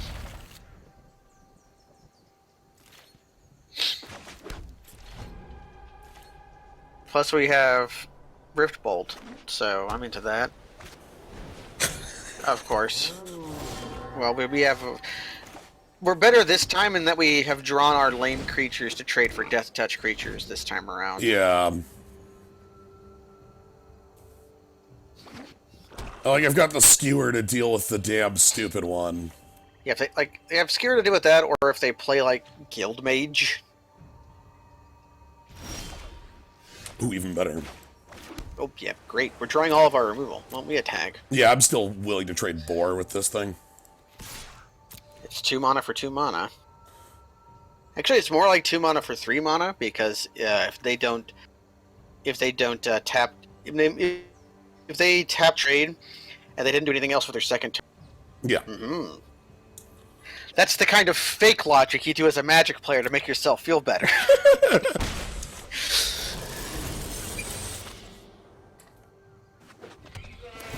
Okay, we got Brush Strider. Everything's good. Getting brushy. Is our opponent on the final sacrifice or whatever? They're gonna deal. Are they gonna rouse down? Rouse us? Yeah, that's what I was. I think they're gonna maybe deal 3 damage to a tapped creatures. Maybe. I was thinking they were literally gonna rouse dower us, but okay. This I kind of want to scorch mark that. Yeah, we scorch mark the Grudian and then ship in because they can't activate. They can't do Jacko. The reason I'm using Scourge Mark instead of Skewer is because one of those goes face. Yep, one of those goes face, and also one of them deals 3 damage instead of 2. Yeah, it's a little more expensive, but like... Or is it? Again, if our opponent does Rouse Dower themselves, like, goes to 8, like, we've got the Colossus to jump over and then Skewer, like, we can just end it. Yeah, if they do that, I think they die, because we attack for... If they Rouse Dower us, then we... 6 trample damage next turn. God, I don't even know if the name of the card is actually Final Sacrifice, but it is now. I believe it's Final Payment. But Final Sacrifice is way better because it lets us call it Rouse Dowering. Okay. So because they have double black up, we can't do the cute thing. So... Yeah, where we fight it mid-combat. Is that where it's skewering and going in? Perhaps? I don't know. This could just be a pass with fight up kind of turn. Yeah. Which is not great. I kind of want to, like, push at our opponent a little more. And we still have removal in our hand, which makes me feel fine using the skewer. Okay, I'm down with that. Final payment, yes. Yeah, whatever. It's Troust Tower. Yeah. Is there a card in Magic named Final Sacrifice? Almost certainly not. Like, I would expect like a Final Fortune style card with that name, you know? There's no card or called Final Karavek's Sacrifice. Spite, you know? Yes! Exactly what I wanted was the 3/3 here. Because I have a dumb play for that. Well, actually, I can just kill it. No dumb play. I was gonna fight it with a +4, but let's just kill it. Yeah, and then make a guy that adapts. So we can have 1 mana fight. Yeah, which, like, we adapt it and then we fight with a 4/4. Plus, if we draw land, we can make we can attack for 5 next turn, and then adapt, attack, and then throw. Yeah. Having the shock down, by the way, means our opponent does have a... By the way, I mean, the Crusher also is one of these things where also all of our opponent's creatures just die to it, so that's nice. Mm-hmm. It's the only creature we've played that dies to the other removal. Hey, it's Grandma. Grandma's here. Hi, Grandma. And Gutter Bones. Gutter Bones. Alright, I'm just gonna... Yeah, let's just... You can Growth Chamber Evolve, fight Grandma, and attack. That's not super good. It leaves him with a flyer, but it lets us attack with the board this turn. Well, let's take our shuffle. Okay, good. I kind of want to save the fight for more relevant targets. We have a 4/4, like... Okay, then we can just attack with a 4/4. Because I don't like trading Grandma. Gutter Bones, amazingly, can block. Just comes in tapped. Just comes in tapped. Alright. I am fine with them, you know, gaining 4 with Grandma. Again, we have the fight, so... Like, even if they make another one of these 3/3 flyers, we just knock it right out the sky. Biogenic looks real dumb on Growth Chamber Guardian. Indeed. Okay. I think our opponent might be flooded.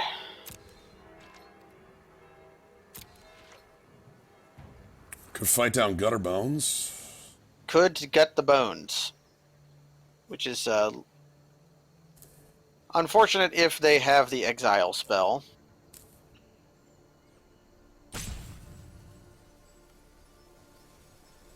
But fight always loses to removal. That's just how fight works. I think they do, but I want to live in the world where they don't. Oh, just Mortify, okay. Okay, and that was never working, no matter what creature. Tragic. They're flooded, but we're screwed, which is everybody remember the mantra from years past. That what beats what now? We really. The thing is that the Mammoth Spider here is an unplayable card because of the change. Yeah, it would have been a 3/4. But if we do play it, it's actually pretty good. Well, shit. I think we pitched the upgrade. I was thinking about pitching that spider. Oh, we can pitch the spider too. Yeah, because we do have a play on 5. We have a play on 5 and a play on 6.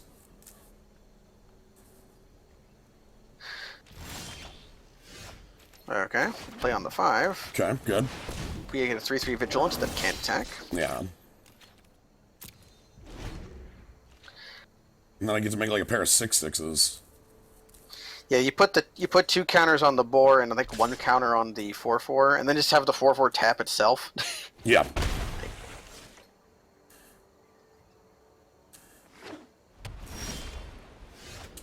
Nice one as well. Or yeah, we're gonna just have like a big dude. And because of state-based effects, does that enter as a 4/4? We'll find out. It does. Not okay trading our guy for their guy, because if we draw a land now, we're super good. The other thing is I kind of want that ram with a lot more counters than it. Yeah, that ram could just be the bearer of counters, unless they play a Death Toucher. Or, okay, we might not want to just because of their removal suite that they've shown. That might be a reason to split it up even Stevens. Is this worth attacking here? With the boar? Mm-hmm. They can get back Scuttlebones, but it will waste their mana and... they'll lose their 3/4. They lose their 3/4. No, I mean if we attack with ram here. Yeah. There's a case to be made for attacking with both even. I'm just gonna go ram, see what they do. Good thing about ram is that it has vigilance. They can't hit it with their, like, tapped creature who takes a bunch of damage spell. It'd be really cute if we could get them with Growth Spiral, of all things here. Oh yeah, Growth Spiral into a gate. Yeah. You're like, Whooshah! BAM! Thou hast nothing! And I have everything. Crush! Okay. Obvious damage. So they can attack us for 1 and then get the bones back, but the problem there is that they might just die on the crackback. Yeah, because we get to attack for 6, maybe 7, or more. Or, you know, maybe a little more. I'm going off their known information. Yeah. Where they can assume we could maybe draw a 4-power creature. Yeah. Worst case would be if that creature had a riot, you know. Yeah, like a... Ooh. But they have a lifelinker, which means we just destroy it with our body. Yeah. Unless they have the finals, unless they Rouse Tower us. Yeah, they could. Because Rouse Tower with Skelebones is actually very good. Okay.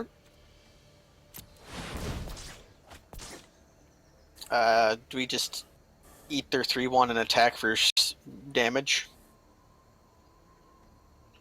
Or do you just ship in all in and be okay with them gaining 3 life?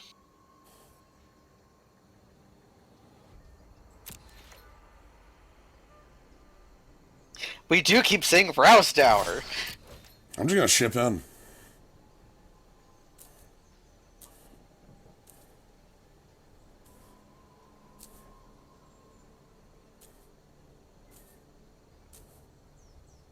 I love Rouse Tower. Final Sacrifice is a special movie. Most of the MST movies are just bad and not special, but that one's one of the special ones. Mm-hmm.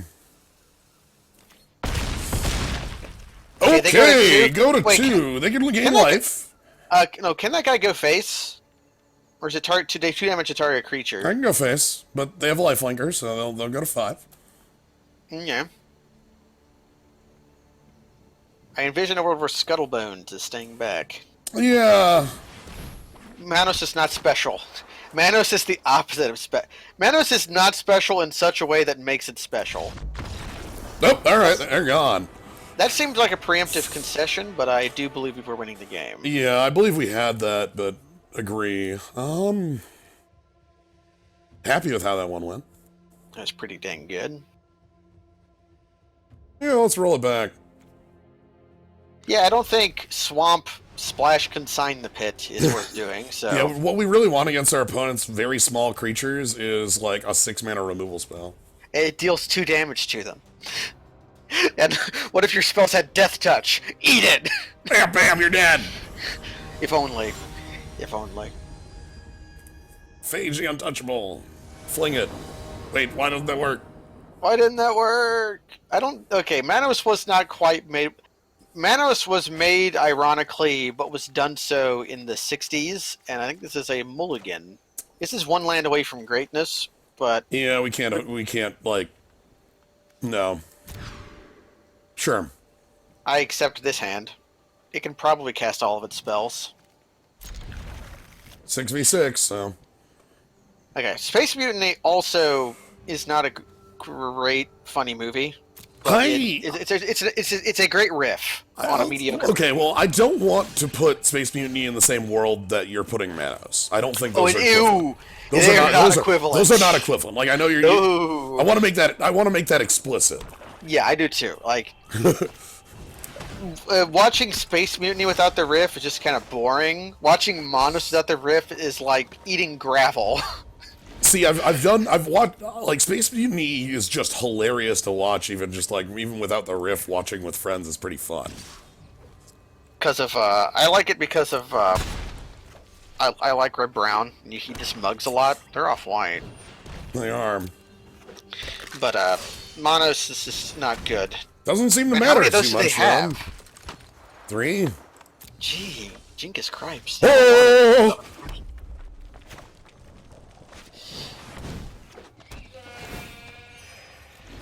Talk about something I'm happy to see. Just like a big 5/5. Yeah. We'll trade with all those damn enforcers. You certainly will.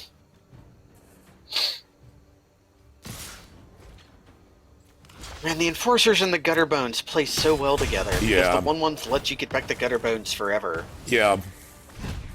I like Puma Man for the music. Yours, a way better Red Brown movie? Yeah, sure. Yeah. I like, there's actually a lot of Red Brown movies. Mm-hmm. What's the one I like that I've shown very few times? Strike Commando. I thought you were going to say, isn't Deadly Prey Red Brown? No, that's not Red Brown. That's it's Ted Pryor. Pryor. Yeah, that is a Pryor. He's actually Ted Pryor directed. It was I'm mixing those up. They're two brothers. Yeah, Richard Pryor. There we go. I don't know if that was a. It was. What was Ted Pryor? It's David. Always mix up David. David directed. Ted is the man. Damn. Look, I really like. Yes, it's Richard Pryor. Yeah, Richard Pryor. Ted Pryor running down the street on fire. Maybe they attack and we can zoom in with Aranax. No, but we can play the spider. Which turns off all attacks. Problem is, I do want to find a way to kill this enforcer so I can just start getting in with Thunder Shaman right now because they're off white and they're only on 3 mana. So yeah, maybe we attack with the spider, or no, this seems like a good time to zip in with the. Oh, maybe we did want to zip in with the Aranax so they would block it, because then they can just block it with Scutterbones and the 1/1. Maybe. But we made the best play that we could. We just, without, they're thinking about that 5/5 a lot. Please attack him with your own one. Forget the giant spider has reach. Damn it. Damn it. Damn it. All right. What did we scry at the bottom? A biogenic upgrade? Biogenic upgrade. Which we could shuffle. I think we take the shuffle if we have it. Sorry, I think we take the shuffle when we want to, yeah. Or we can just play Aranax like with the counter. Yeah, which is another big threat, which would be like something I'm happy swinging in with. I think that's fine. Is it worth 1, 2, 3, 4. They can trade for the spider without Death Toucher. But if they did that, are we okay trading the spider for their killing our reach to let them? We might do that with the 4/4. Actually, yeah, I think I want to do that with the 4/4 because at this moment, now that I'm looking at the board a little more, they have a bit of this like continuous game going on where they ping us to death with 1/1s, and I'd rather that not occur. God, they're still off white. Still off white. They can't rouse dower us. Yeah. All right. Plus, we can just pump the Aranax and do like a bunch of damage to them. Yeah. So I'm gonna attack with the Aranax, see if they go ahead and if they block with like a couple creatures, we can use Colossus to save it because it does have +2 toughness on it. If they block with just that Orzhov Enforcer, I'm just gonna like take the 2 damage and call it good because then we get our. We can at the very least attack for 7, right? Yeah. Or do you want to play the guy and shuffle?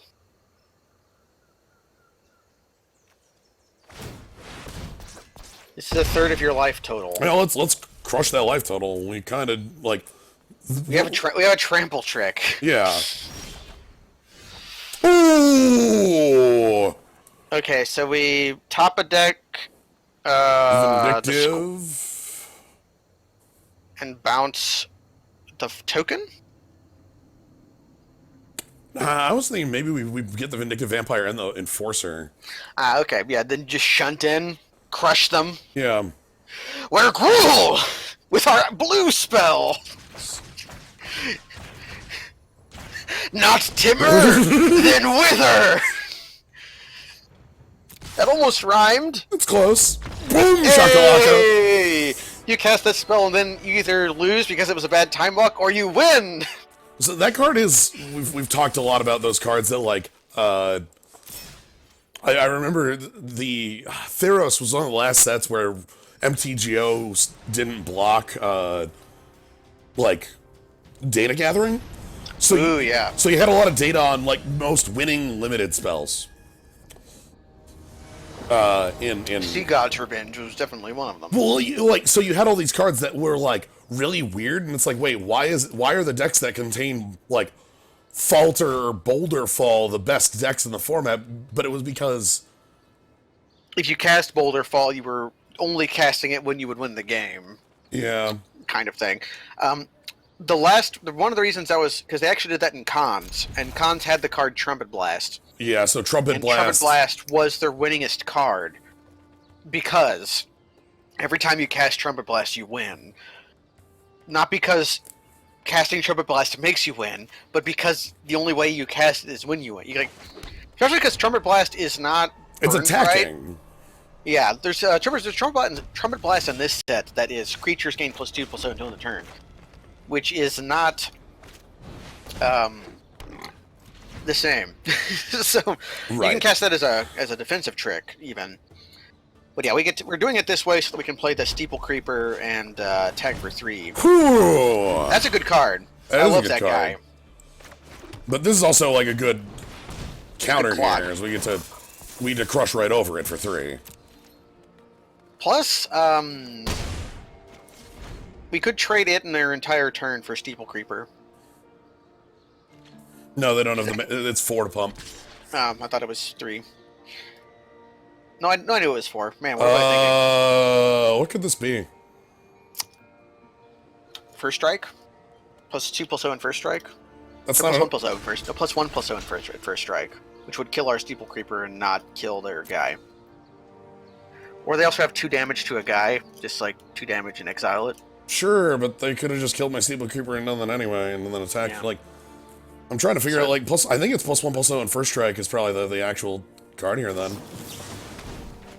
Gains death touch until end of turn. Sure, that still trades. Draw a card. Oh! Were they off mana? They might have been off land and just wanted to cycle their trade, which is a fair thing to do. Yeah, that's fair. Let's play our guy. I feel like this is going to be a matchup where the Rebel Belt Rouser is going to be a good. Is going to be a good guy. Yeah. Although if we draw Island, then the Frog may have its time when it's in the sun. One thing that's good about Rakdos as well, yeah, they could have also been like trying to spectacle something there, which is why I made the block in the first place. Mm-hmm. At the moment, I didn't have the Scorch Mark, and I didn't want something annoying to pop out, but the fact that like a lot of the Rakdos creatures are like low toughness, high power, like Rakdos Roustabout, is really, really good news for Scorch Mark. It's funny that a Rakdos card is good against Rakdos cards. It's actually very fitting. I believe they have F6'd. Which is not which F6 isn't even a thing you do in Moto anymore, yeah, so I don't know why it's called. We still call it that. It's just 6 now. They've deep sixed. They okay, well, let's shuffle an island to the top of our deck. And they play actual Magma Spray, and I look like the fool, right? Alright, let's go ahead and shuffle as we...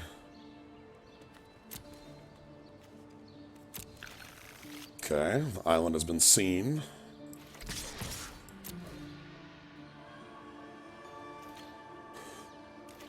Oh like the 4/4 here. The 4/4 is pretty sizable, and like again, our deck like with this like weird mana thing where it's like here's a bunch of 2-drops, and here's a bunch of 5-drops, and that's the deck. So we just have to do this. Ooh, are they okay? Are they going to make a 3/2, or are they going to? They want to cycle their cards. Their hand is not good. Or did they misclick? No, I feel like their hand is not good. They're actually... They're digging. Burning Tree Vandal's rather good. Man, remember when they first printed this guy, and it was a 3-mana 1/1? No, yeah, or like... Or the Academy Raider? Or the 3-mana... Or the 3-mana 2/1 with comes into play do that? Okay, Academy Raider did have Intimidate, but it was in the same freaking set as Scroll Thief, so... Alright, I'm getting huge down. I am here. Do they Scorch Mark? And if they do, they just... Nope, they don't.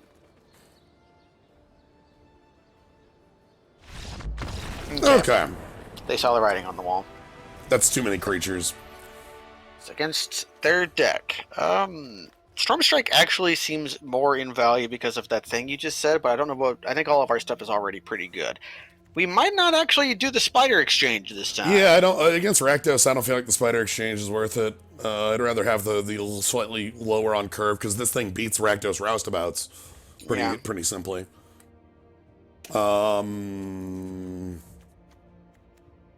No, I'm feeling pretty good about what we got. Yep, I didn't see anything that would mean me much to change. The only exciting thing could maybe be an act of treason on something stupid. But we'll find that out. The Spider Exchange. Mm-hmm. More frightening stock. No, it's a friendly stock exchange. Of course. Spiders are cute. Everybody knows this. Especially people who are scared of them. Because, of course, everybody knows that the thing you most want is the thing you can't have. Anyways, this is a okay, look at it this way. This is a card with 0 playable cards. I'm aware of that. But it's 1 land away from 2 playable cards. No, okay, one land does unlock 3 cards, I guess. Opponent kept 7. We're on the draw. Being on the draw and having 3 shots instead of 2 makes me keep this. Now, like, because it's about a 50-50 shot. In a 32 card deck, we've got 15 mana sources. It's like 47%. So we've got time. The problem is that it's like a 50-50 shot 3 times is, you know, I was telling you about this card in Pokemon. Tell us about this new card in Pokemon. So there's a new card in one of the upcoming Pokemon sets, Slowbro. And Slowbro's text is, has an attack for 1 blue and 2 colorless that says flip 3 coins. Deal 100 damage for each heads. It's real great. What else does the attack say? It also says if you flip 3 tails, lose the game. You don't say. Yeah. Weird. Okay. Opponent's hand is also a little slow because they did not spectacle out that Hackerbat. Right. But yeah, it's really cool. When you get 3 chances to flip that coin, and every heads is real good for you, and like.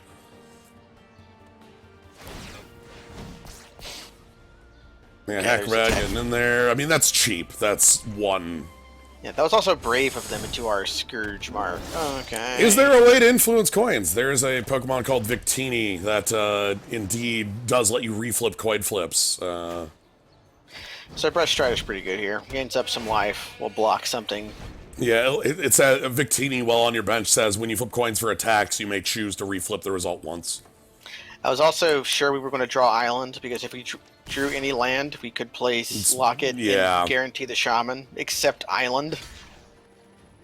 Hackerbat gains Death Touch, or... Yeah, okay. I feel like either of these blocks is fine. This blocks the most... This actually doesn't... This blocks the least damage if they want it, but they have a play. Right. Oh god, they have a 5-drop. They have their own rubber belt. No! No! Well, we can play the Ram as a 3/3. Sure. Which is probably going to trade with the Hackerbat. was thinking about just killing the Acrobat too, but our problem is that Rebel Belt Recluse is way too big. But yeah, I really like that Slowbro. It's real cool. Oh, okay. So I believe we're losing this one. Just I think that's fair. Yeah, I think that's most likely going to happen. Alright. I just wanted somebody to back up my assessment on this one. Yeah. But yeah, as I mentioned, you flip the coin 3 times, and if you flip tails, you lose. Flip tails, you lose. Yeah. This is a little bit fair because last game was a kind of a fake game. It was. And this game is kind of a fake game. I've mentioned before that I believe the way that Magic goes in a best of 3 is that you get 2 games that are fake from both sides, and then you get 1 real game. Yeah, and that's why best of 1 is kind of horseshit. Because it's like... You still get those games that are garbage. Yeah, the real reason that I really don't like best of 1 is in ladder is because certain archetypes, in many formats, there are certain archetypes that there are deck types that have extremely strong game 1s and then get much weaker post board. Affinity is one of these. Storm is one of these. Dredge is the archetypical one of these. I've heard a lot of weird things about like mono red being this thing where like people are pre-boarded so heavily against it because it's just the thing you do. Well, mono red is one of the more common ladder decks just because it okay, that's got flanking. Holy shit. Like, it's got fake flanking. Hold on.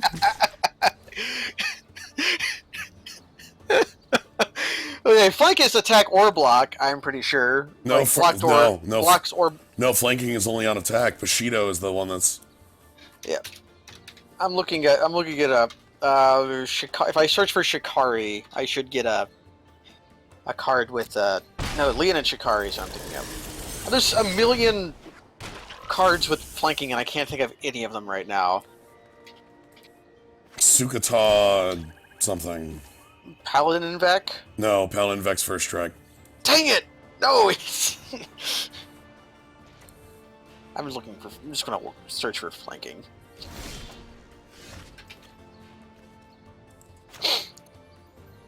I'm actually gonna play this guild gate. So we can just skewer their guy and attack for a bunch, or just attack with the guy and pump when they go to block.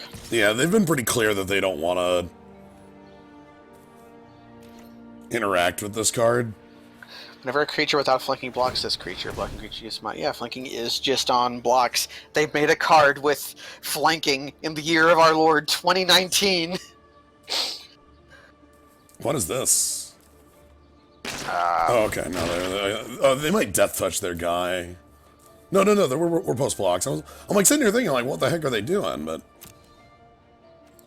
Knight of the Mist is a fun flanking card because it's like such a fake card. Yep. Thanks, Visions. I love Knight of the Mist because it looks like a card with a downside, but it's actually just Necrotal. I mean, yeah, flanking doesn't affect flanking, but when there's only one card with flanking, that only comes up in one instance. Mm-hmm. It's almost flanking. Knight of the Mists would have been a really good card of them to future shift, because it would have actually been very strong in Lorwyn block.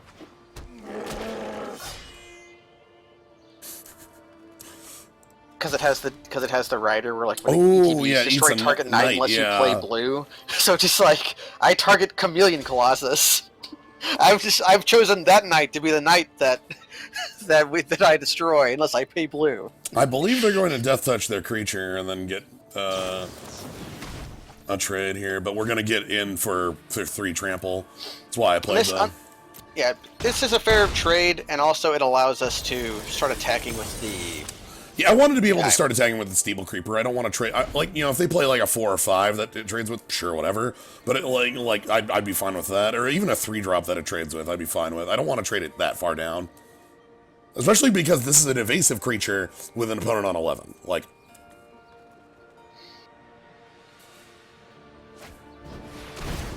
oh God! Wow!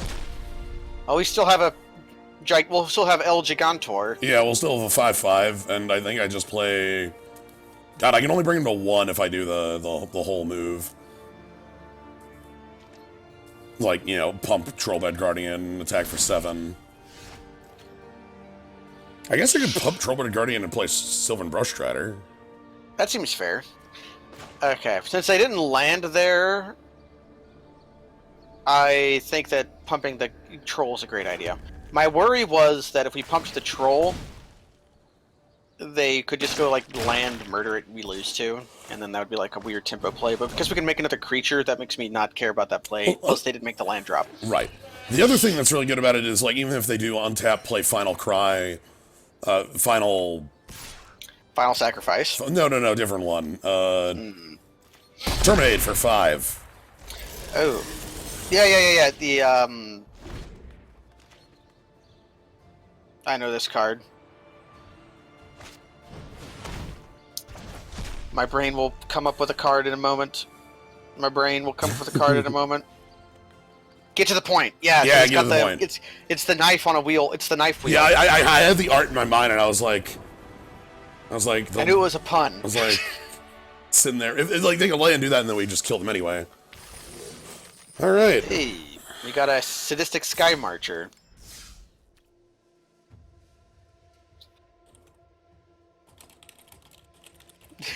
Okay, we finally did it. The Mean Bean Green Machine. Beans not included. We haven't dropped a match yet. Yeah, so, you know that thing I said about 2 drafts? That ain't happening. But we might walk away with the big win here. Alright, Karn. Yang, that sounds familiar. I'm Googling that. Ooh, I'm in. No, it's just some guy. This is a good hand. Oh, the +1/+1 counters are the beans. Dr. Robotnik's Mean Bean Machine is the superior form of Puyo Puyo 2.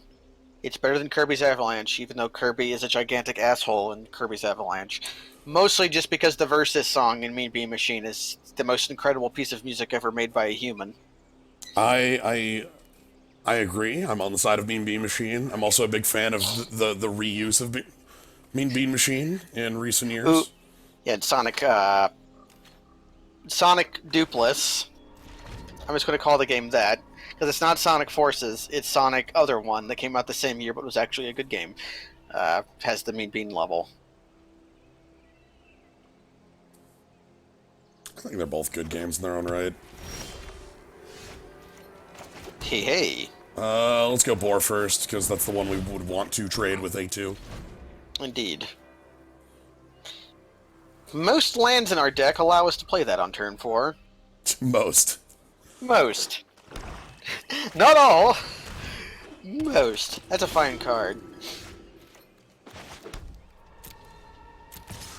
And we go.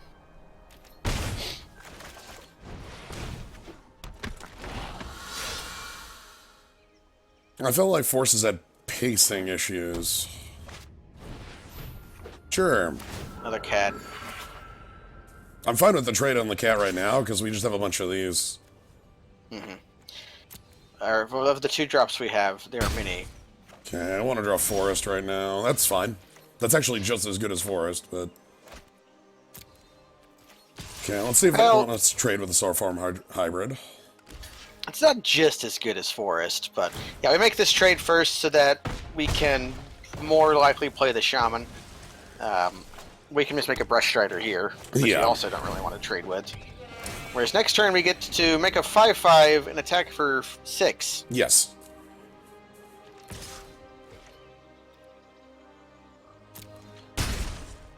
Opponent is on Mardu. God, I would love if my opponent just played Goblin Gathering Go right now.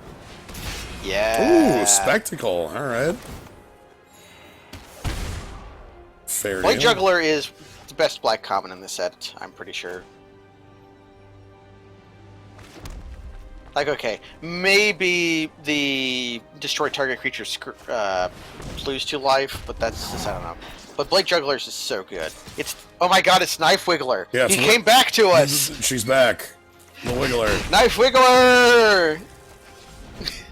So yeah, we got Thunder Shaman, which is something wouldn't it be great if they literally just played a Goblin Gathering off that, and they were just like, all right, time to gain 1 billion life. Like, oh, fine. Oh, yeah, whatever. Okay. No, this is fine. We just play Soroform Hybrid, and then eventually destroy that. With ooh, and that gets pretty good, too. So our turn, this turn, we can play the Hybrid and the Gatebreaker Ram? Yeah, I'm going to attack with Boar. Well, should we play the Ram first? To give it +1/+1? Yes.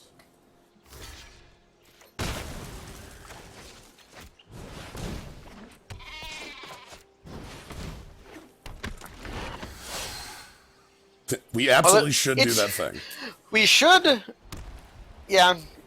They wouldn't have traded with the Grudian anyways, so I guess it would have been just some extra damage. But I also don't mind getting that guy off the table. So that was actually a fine exchange, I think. That was what I wanted out of it. Like, I wanted to kill the Guardian out of it, but like killing the other thing is the thing here. We have so many top-end threats. Like every single card we have in play right now is this gigantic threat.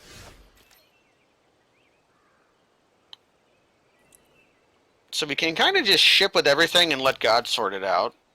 Yeah. If they killed the Soroform, that's a little unfortunate, but... Are we okay trading the Viscopa with the Soroform? Yeah, I'm okay with that. Yeah, we have other ways of getting counters in our deck. They're choosing to kill the Shaman rather than the... They have a plus oh no, they're going to... they could also... pay 5 to not lose 5. Yeah, Browse Dower. Yeah, alright. So, board for board, and we just play a Crusher. Okay, go get him. So we want to draw our final 2-drop, the one that turns into a 4/4. Sure, we can attack over that.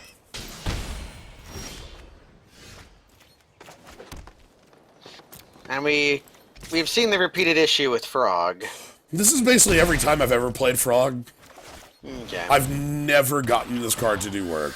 It's kind of sad. In game 2, do you want to turn it into a spider? I might.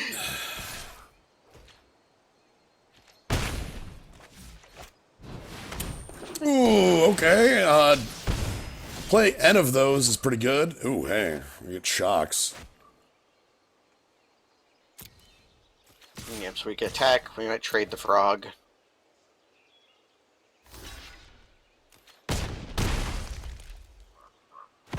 Yeah, but now we have shocks if we need them. We have shocks. And we can shuffle our deck. Good luck. Let's take that good shuffle.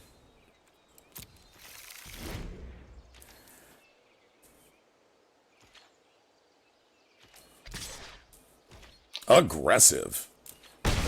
They must have something to follow it up. Another Thrall? Thrall 3? Yes! God damn!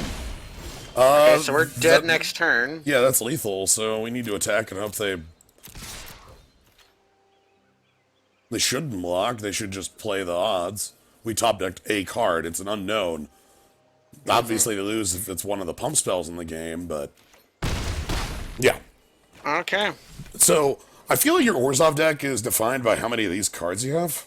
Yeah, I think in this overall, Orzhov, like the commons and uncommons, felt a little weak to me, except for this card. Yeah. Because Grasping Thrall is a weaker version of the Vampire that drained 3, but... Yeah, we had multiple cards in the deck that they just lost to, but we didn't draw any of them, we drew Island. Yeah, and we have an obvious swap for Galloping Frog. Yeah, we've been switching out the beast for the frog, but We gave the frog like 12 games. Do they have steal a creature in our grave? They do. Yeah. They are also the... I don't know why they showed us that, unless they thought that the last card in hand could be scary. I guess that ensured their victory rather than just certain victory. But alright, so yeah, I think the frog has had its time to try and work, and it has failed basically at every turn. Yeah, it's never... Whereas Mammoth Spider is just kind of a good card. Especially against 3/3 flyers. It would be funny. We do have shuffle target player's graveyard into their library as a way to counter their very dumb card, but that's very stupid. We also have fog if we want to go that far. Actually, wait. Is that a... I think the shuffle is a sorcery, so that actually doesn't work. They didn't even make it good. Sorry, player. Nope. Your graveyard hate doesn't get to be good. Well, I feel like that card might be a little bit strong at instant, to be honest. I actually think that's a little bit too much. Making it uncommon. Yeah, the frog's the only other card. Have we ever played Shark to Crab? We have not drawn Shark to Crab. Holy crap! No, this is a grand tradition of first picks. First picks, yeah, that's true. You're right. They stay in the bottom 10 cards of your deck every single time, but we keep shuffling it downwards. This is a bit reactive, but I don't hate it. Yeah, I like how big our play is. That 4/4 is a strong one. If we just kill all their guys and then play like a large creature, that's generally pretty good. Mm-hmm.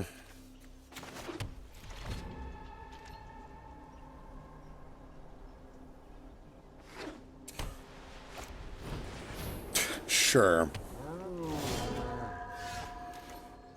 Yeah, we can kill that eventually.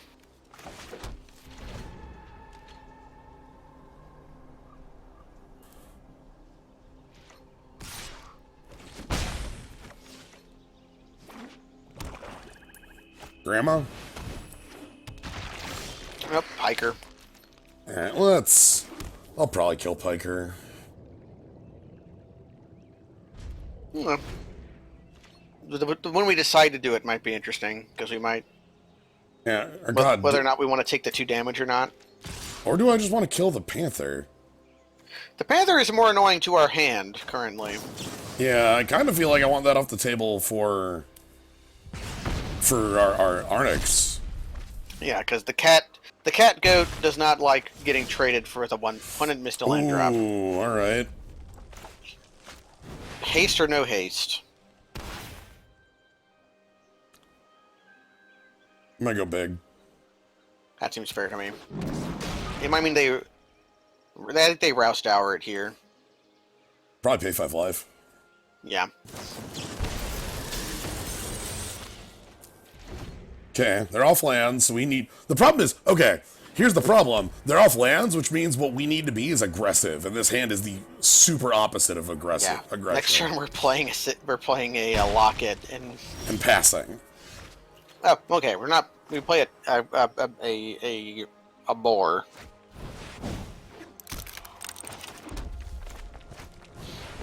There's either a boar or kill their guy. So even though it's a boar, it still trades. Yes. It shrinks down to a 1/1. Do we trade? I will, because they've shown Knife Juggler. Ah, Knife Wiggler, yeah, which they can't play. Ooh. A 4-power evasive threat, you say? I'm all about that.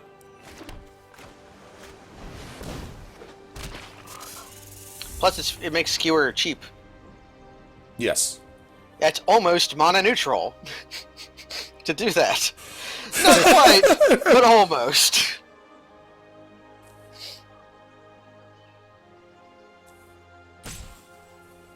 Six cards in hand. What are they looking at? They're gonna Roust Hour again? Oh my god, go to 10 to Roust Hour this? Oh no, just Mortify, sure. Okay, just murder it. Gets the job done. We'll be popping a Locket next turn. Yeah, I envision that's what's going to happen.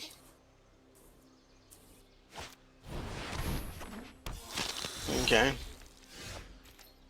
Or... Do you want to just kill their Viscopa? Yeah, let's get that off the table. I miss Blood Baby of Viscopa. The amount of text on that card versus the amount of text that mattered was very little, but it was still a good mythic. The, like, protection, like, all that. Oh my god. Well, I want to pop the locket first. If we draw an untapped land, we get to play it anyway. Well, first things first, actually. In we go. Crush. God, I'm honestly thinking about just playing the Ram. You can play the Ram. Because, like, that's 2/5/5 threats. That's lethal damage. So they must have something here. And it cannot be Rousedower. Yeah, they can't pay 5 life. I guess we're not gonna pay the piper this turn either, because we're just gonna crush it and play a Spidoo. If we keep drawing 5-drops, I'm just gonna keep playing 5-drops. We can get the cards out of the locket later. Oh my god.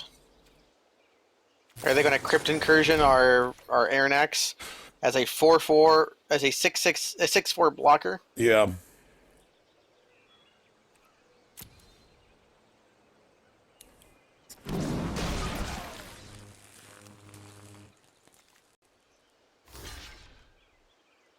Again, they're going for the Shaman. I think the Ram might actually be the bigger threat. It has trample in it. Yeah. I'm gonna keep playing creatures. And then, yeah. They sacrifice it the next step. And because it's your opponent's graveyard, it doesn't have to exile. It's great. You can keep doing it. Yep. 5, do they ever get the point or something like that? What's the name of the game right now? Dost ye know the answer of the riddle of Ram? Yeah, indeed. Locket is for when we stop making the plays. I like that the locket for Gruul is a rabbit skull. Okay. Get ready for game 3. I guess you know what they say about Flood. Be screw. Although that was just Flood versus like a kind of slow but fine hand. Well, they missed their they missed a couple land drops in there pretty heavily. True, they did, yeah. God, I'm just gonna roll it. Like, I think our deck's pretty good here.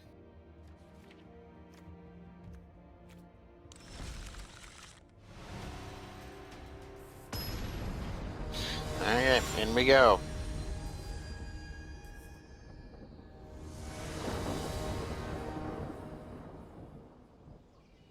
So let's draw lands and spells in combination, preferably ones that arrange themselves in a mathematically pleasing manner. I'll just take 2s into 3s, to be honest. That is what this appears to be. Yeah. Lands and spells in combination that arrange themselves in somewhat pleasing manner. This is definitely 2 to 3 to 4. Yeah, this is definitely a nice spiral of. Well, that gate ain't coming down anytime soon. It's probably going to be a turn 5 gate. Unless they play something we absolutely have to fight down. Yeah, that's the only thing. They're holding Rousedower. Yep, that pass meant that's definitely Rousedower in the pocket. I will attack into that. Yes. Ooh, even better. Still gonna make the creeper, I think. Yeah, I think we can creep on in this turn. We can definitely attack first, though.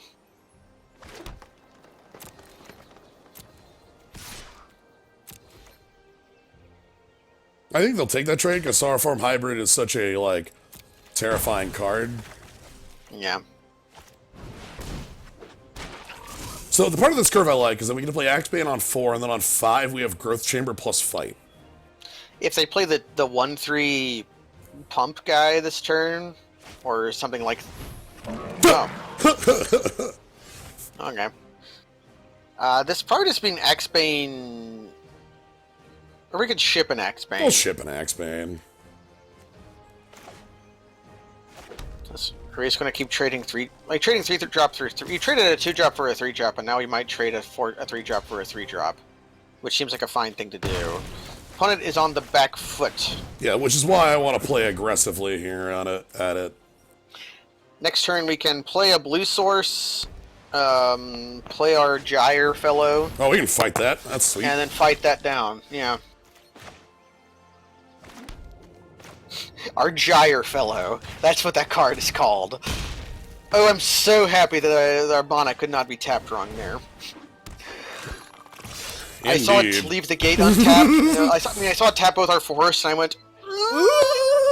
It's like my guts twisted up a little bit. Okay. Hey, Prisoner. Are they going to rouse dower us when we pump our guy?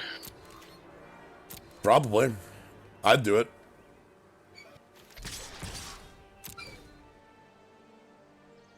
And we still get to play the... Oh no, they're stealing our, They're stealing more of our game. No, they can't. They can't. They don't have, Yeah, so they're... Oh, wow, they're rouse dowering the... They're rouse dowering the lesser of the creatures. Okay. If they also have deal 3 to a tapped creature here, we're a little blown out, but that's fine. There's no way for us to not be blown out, though, is the problem. Let's take our shuffle. Okay, sweet. We have to shuffle to ensure that Shark to Crab is on the bottom of our deck.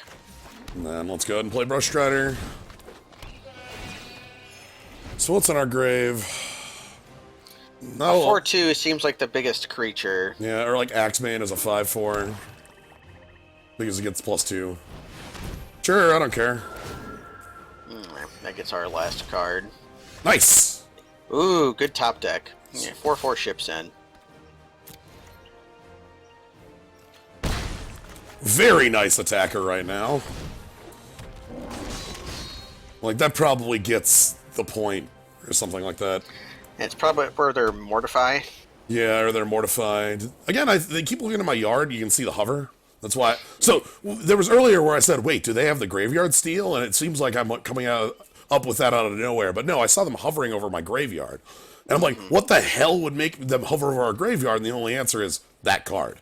Speaking of hovering over graveyard, try hovering over our opponent's graveyard real quickly, as if you wanted to... Oh, it's not doing it to you. Every time I've lately looked over an opponent's graveyard to try to see how many cards they had in it. Usually for, I think if you just hit that, because it has to attack, I think if you press the resolve attack, that just does the all attack button. It's just there to remind. Used to, that is not how that worked, and it was annoying when you played with must attack creatures. Oh, it would just auto pass your attack. Yeah, they would attack with the one that would attack and then auto pass the rest. Yeah. So here I'm going in with everybody because I want to, I want our opponent to show us. We're trying to force in damage here, and they have to have something. Like, obviously, if they mortify our 6/5 and block the 3/2, that's kind of bad, but then they go to 3, and we can have perhaps 2 lethal attackers next turn. So there's the theft, and there's the obvious steal, because, again, anything they steal could kill that. That card's been doing a lot more for them than I expected. I have a very low opinion of that card, so... I think it's specifically pretty good against Gruul. Fair. We got a lot of mid-range creatures to steal, and it works as this weird combat trick. It's also pretty good against, oh god, this part of the game. God, I'm not happy about this part of the game. Can't use it. Of all the dead draws, that was one of the lesser ones. I'm just gonna ship it back. They are very low, and we have a lightning bolt in our deck. Okay, Grandma's here. Yeah, but against a blue-white, that card's very bad. Right, because you're stealing like a 4-power flyer with after the +2, and you're like, oh, okay. But against, like, Afterlife, it's good, because you get the tokens. Against, Alright, let's go ahead and crack. Crack 'em.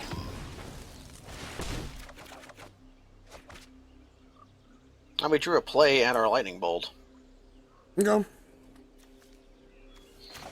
So if they get too greedy with their attacks, we might hold the gate, yeah. Yeah, I'm thinking about hold the gate because they have this bell haunt. If they attack too greedily here, we could kill them.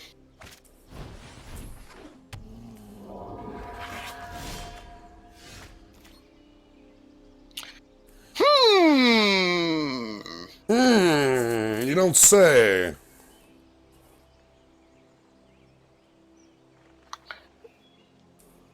If we go 1/1/1, that makes the guy up to 5 and then up to 8. 2 4/4s and 2 2 4/4s and an 8/8. Okay, let me read. Can I read Biogenic Upgrade real quick? I kind of want to go 1-2 on the boars, and then have 4 drop, 4 power, 6 power, 4 power. And then do we just swingling? Yeah. I was kind of hoping that you could distribute them in such a way that you could count the guy without actually putting counters on him. Like, I choose to put 0 counters on this third creature just to double the counters it already has. Yeah. So they make that obvious block, and they should put the 3/4 and the 2/1 in front of one of them. But the cool part about that is that means they go to 1. Which means they go to 1, which means they actually die. But they don't know that. Right, unless they, again, maybe they Rouse Tower here. Which is why we don't particularly care about this blocking order, which we do want to... We killed the Grandma instead of killing the 3/4. Oh, I should have swapped that blocking order, yeah. Oh, well, at that point I didn't have the once I had passed the, Yeah. Because they are just dead to us untapping. And they have to take into account that we have riot creatures. Cool. Yeah, I was... Crunch! The interesting thing there is that if they had another Bell Haunt, that actually counters that play. Yeah. But you didn't. Was our reward. A departed deckhand. One of the dumbest card. One of the dumbest 2-drops to fight in Limited. I hate this card. God. Targeted by a spell, not by an ability. They've been so inconsistent with that wording lately, and it's gooder for new players. But they've done that with a lot of cards lately, where if you've been playing the game for 20 years, it's bad for you. But if you've just started playing, it's great for you. I've been hyper-owned by that Rakdos card that does 2 and 2, because it doesn't split the way I think. Because it's not split like literal. Oh, well, you want to take your loss on the day? Oh, well. Oh, well, okay. Opponent graciously mulliganed down 2. So. Alright, let's find more gates. Let's find... Okay, I'll take a play as well. Yeah, I'll take plays. I'll take a curve against our... Clean up 141. Born in the year 19141. Oh no! We got the oh wow! Whoa! We got Rouse Towered out of the gate. That was the sorcery Rouse Tower. Actually, no, we did miss that. We had to mulligan the hand that had Shark the Crab in it. Yeah, goodbye. Okay. Come on, gate. Lock up. You know what? I'll take it. Plays over gate. Okay, so we just have like a good creature, not an incredible creature. Right, but we have 2-turn clock on board. Oh! A creature that dies to Scourge Mark. Oh my god. Talk about the counter here. Ripping freaking piece. Yeah, I think that card's just bad in general. Because they have to block... Okay, the way it works is usually you have to block it, but it's just so expensive for a 3/2. There's Graspy, yep. Need a gate. Get off the top. Get off the top. Yeah, if we don't have to draw a gate, we just ship with the Brush Strider. Oh, they drill bit. Luckily, the two whatever 2 6-drops.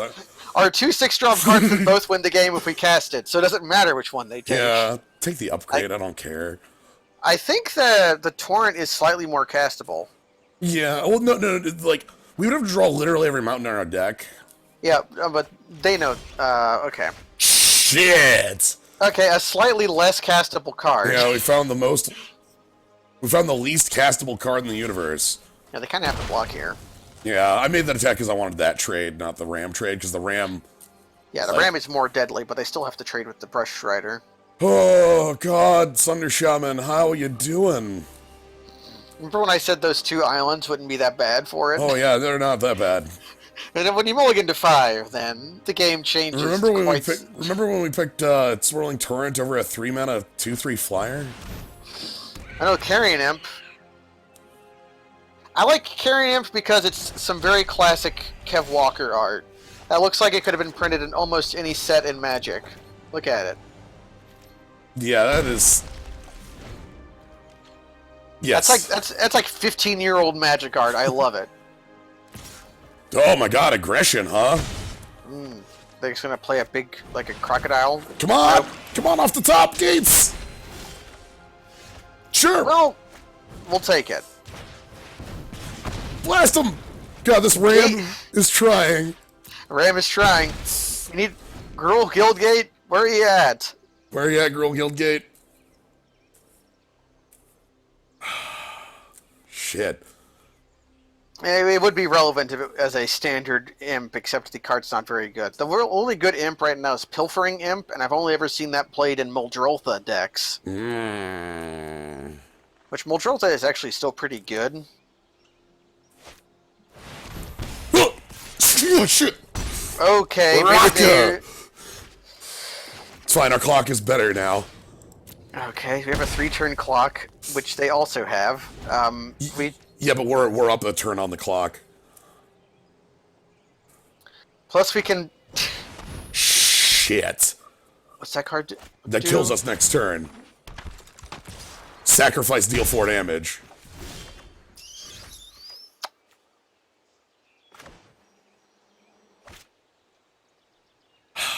Okay, we attack... They just sacked us for 4. No, wait. Play the Liz Frog. Because we're going to board it out. Yes. Fake info. Yes. Board out the Liz Frog. We're gonna give them fake info. God, we mulled to, like, a 5 and then got this, like... Yeah. So I feel really good about the outcome of the game. Because there's no world where we deserve the... Also, just gotta, note the, Raka our opponent has. Yeah, they have the revenge. They have the revival into revenge. It's our last. This is very similar to our last opponent's deck. Yeah. All right. So we've lied. Let's. Away with you, Liz Frog! You are not wanted here. It's a pointless reference to make your little day better. Yeah, thank you. I don't think we have anything else we really care about. Like Active Treason doesn't seem that good. I was watching that run at AGDQ. Yeah, he kind of he had some problems, but that's fine. The Bloodborne is a really hard speed game. Yeah. Especially any percent. And like, all right, Jace. He keeps the mood up. It's good. Yeah, but Hey Zeus is an entertaining runner. This has shock into maybe a Gatekeeper Ram. Definitely got a pig. Yeah, so I don't hate it. The 3 plays is what makes me keep this, not the, like, 50-50 for a third land. It's specifically that we're, like, even without a third land, we're pretty alive. Sweet. Full value.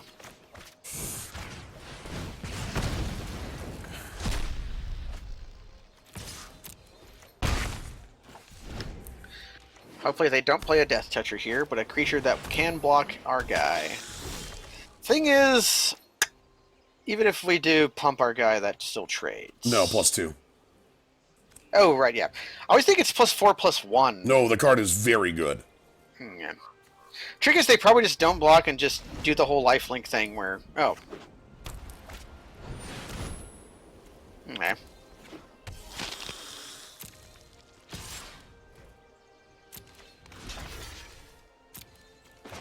You're smarter than me.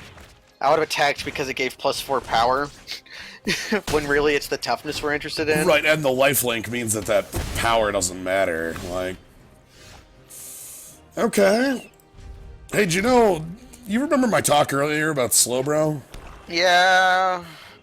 Remember how I wanted lands and spells in combination? Thing is, I still think we can win this game if we can just run a bunch of lands off the top. Oh, maybe not. So we have to block the, we don't have to block the 3/2, but we probably need to block the 3/2. Like, one of the things about that Slowbro is it says if you roll, you get 3 tails, you lose the game.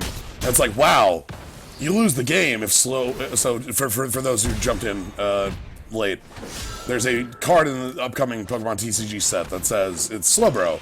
has an attack for 1. And do I have a card I can discard that they already know? No, we're moving on. Yeah, we're out of here. Okay, there's a card in the upcoming Pokemon set, Slowbro, which has an attack for a single water and 2 colorless that is flip 3 coins. For each heads, deal 100 damage. 100 damage being an incredible amount. 200 will KO most Pokemon in the game. 300 will KO any Pokemon in the game. Mm-hmm. But if you flip 3 tails, you lose. You lose. I think the trick last is. Game, everybody. I think the trick is, if you've set up that situation and you're making that attack and you time walk yourself for it, high chance you probably already lost. You're going to have that happen anyway. Not a full chance, mind you, but this is similarly slow, but has very strong plays. I like the Thunder Shaman a lot in here. And the Thunder Shaman is almost castable off any non-island draw. But even Island has its benefits of letting us cast the Sora, Sora Riku Donald earlier faster. Right. We can get that down quick. I want to draw an untapped land. Yeah, Mountain would be the card we want to draw. How about a 6-drop? You probably should have switched the Spider into the deck between matching rounds, but I forgot. Yeah. So the more...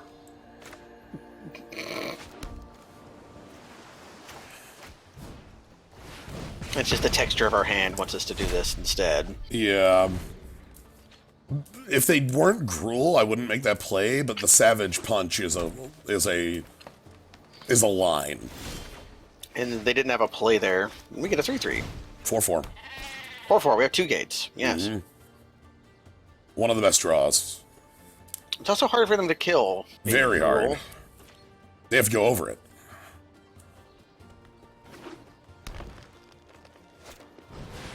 Sweet, I attacked through that. So they make us probably a 3/3 menace. That's usually what that thing is. I think we do play that. Most lands allow us to cast the Shaman next turn, and if not, we just make 2 2/2s. Yeah, or Axebane. Blocks a 3/3 menace pretty well. Yeah, or Axebane, but I think the 2 2/2s is a stronger line. The 2 2/2s is weaker to some stuff. They might just Savage Punch or Bar guy. Yeah, that's the strongest play I think they have access to, would be the fight power. And they get to crush in for 5. Yeah.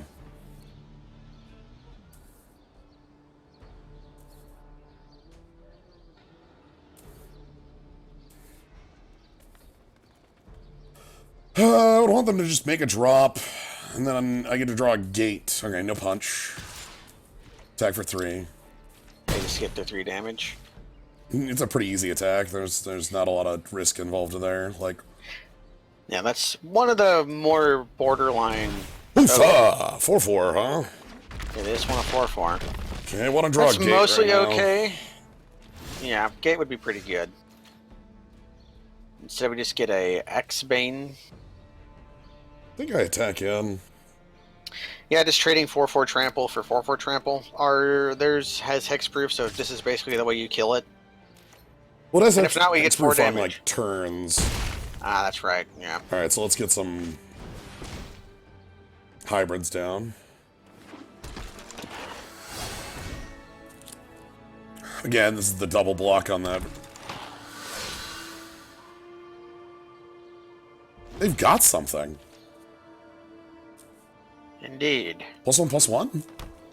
Yeah, +1/+1 and untap is like the only 1 green trick. Yeah. If it was red they had up, then it was +1/+0 and first strike scry 1. If that's crashing both, I'm taking the hit. Yeah, because we can just attack for 8 back. Yeah. We win this race. Especially if how we much draw pump? land. Unless their hand is what, 4 pump spells? Like, They could add 7 to their clock right now pretty easily. do they want to catch us with that +1/+1 untap trick? Could be that, which means we. Untap their spell, but they had it last turn. Like, Yeah. Maybe they just play a big 5, Dirkwood Boar Go? Like, Dirkwood Boar Go is pretty, like... That's probably one of the better things we could do. We just want to draw land. I want to draw... Gate would be best. I want to draw a gate this turn, followed by an untapped land next turn, so I can Swirling Torrent and win. Yeah. Best draws would be... They're just going to Savage Punch our... They should Savage Punch the Ram. Well, they would have done that pre-combat. We're tapped out. There's no way they... Like, there's no way they make that move, like... Oh. Okay, one cost Skewer, sure. That's not Skewer at my dome, so... Maybe that's what they were thinking about. Okay, well, we make a 3/4. We attack with both, because if they untap, they kill the ram anyways, so it's just free damage from the government. And we're slightly afraid of them killing us this turn, but we have the double block on the 3/3 trample, on 33 minutes if we want it. So that thing basically can't attack unless they have something. Right, and like, they're at 6. Yeah, they're at 6. If we don't block the Spellbreaker, there's a chance they just kill us. But that's the way of being Gruul. Yeah, I feel pretty confident one of their cards in hand is a pump spell. So, if they have another Skewer and the common pump spell, and we don't block, we're dead. And that is only true for the 4/4. If we let the 3/3 in, we don't die to Skewer plus common burn spell, or 2 common burn spells, or 2 pump spells. Right. But we take the one that we force them to have it. Yeah, I'm gonna take this line because I think one of their pump spells is actually just isn't +3/+3. It's +1/+1 and untap. Yeah.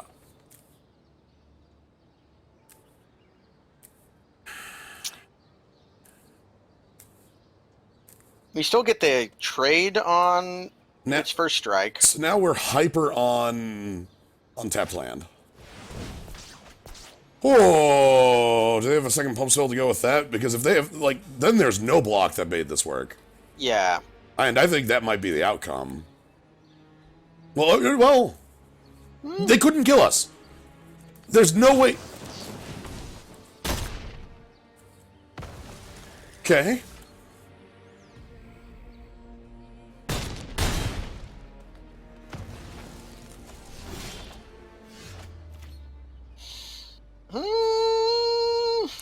I believe we are dead.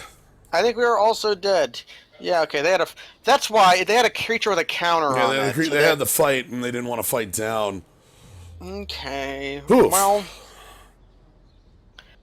Okay, we kind of stumbled on lands there.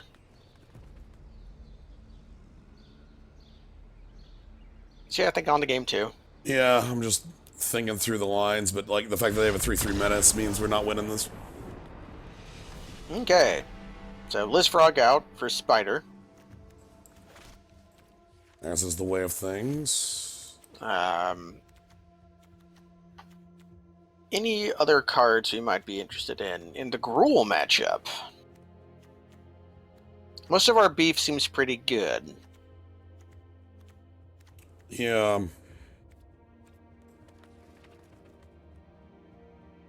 That could make things like Storm Strike a little better. Actually, it makes things like Active Treason a little better. Yeah, Active Treason is the one I'm looking at.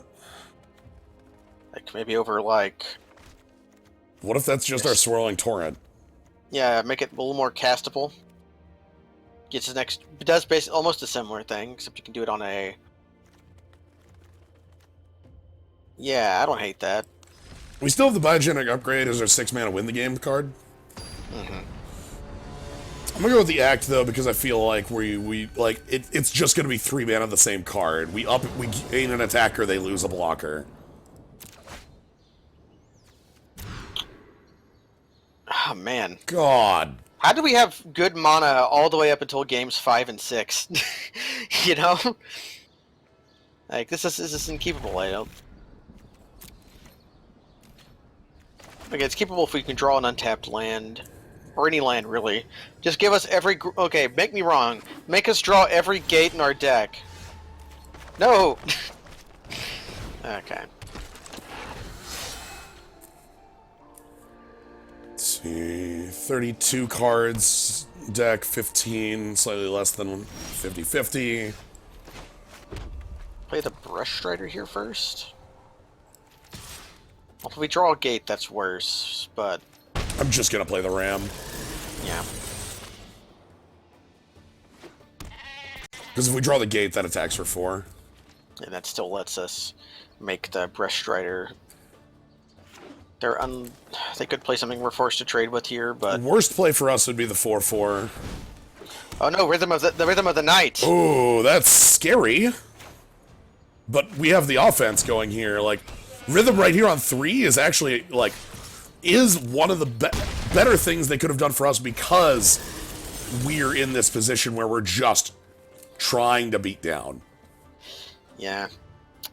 Especially if they're land light. This is not super great for them, but it's also... Or if they have to play removal spells here and... Oh, Rosella, thank you for the sub. I appreciate it. Sorry to make you look at magic cards. Please enjoy your skull. See, they didn't play a creature there. Ooh, and they sorcery speed at their shock, and they've got something else.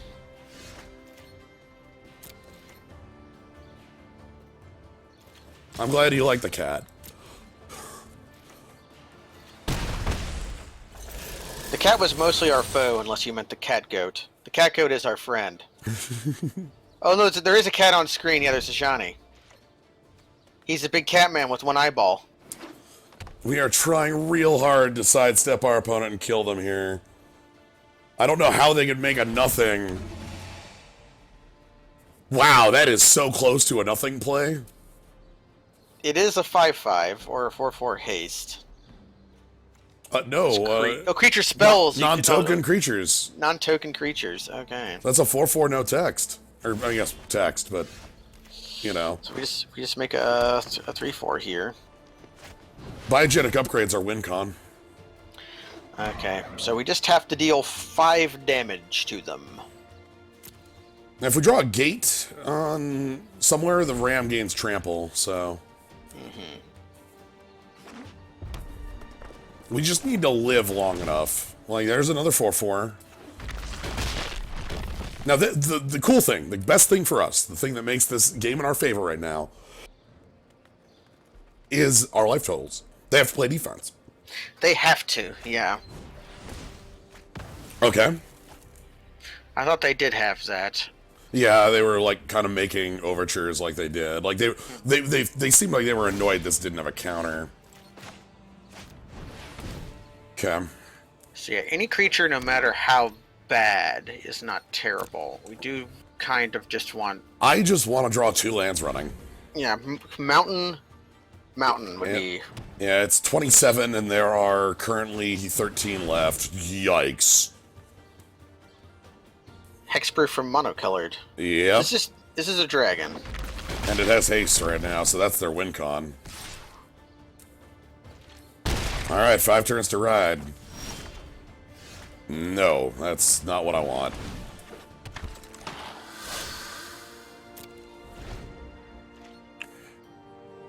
Okay, they attack again. I was kind of thinking of attacking last turn. I don't like attacking last turn because we deal 2 damage and lose most of our board. Mm-hmm.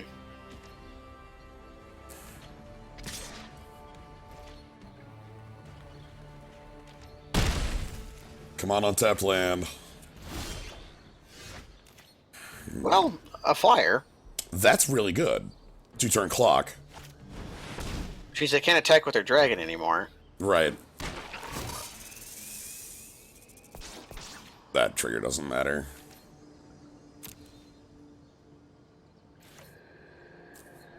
Would like to draw untapped mana source next turn so that I can fly and then skewer. Yeah.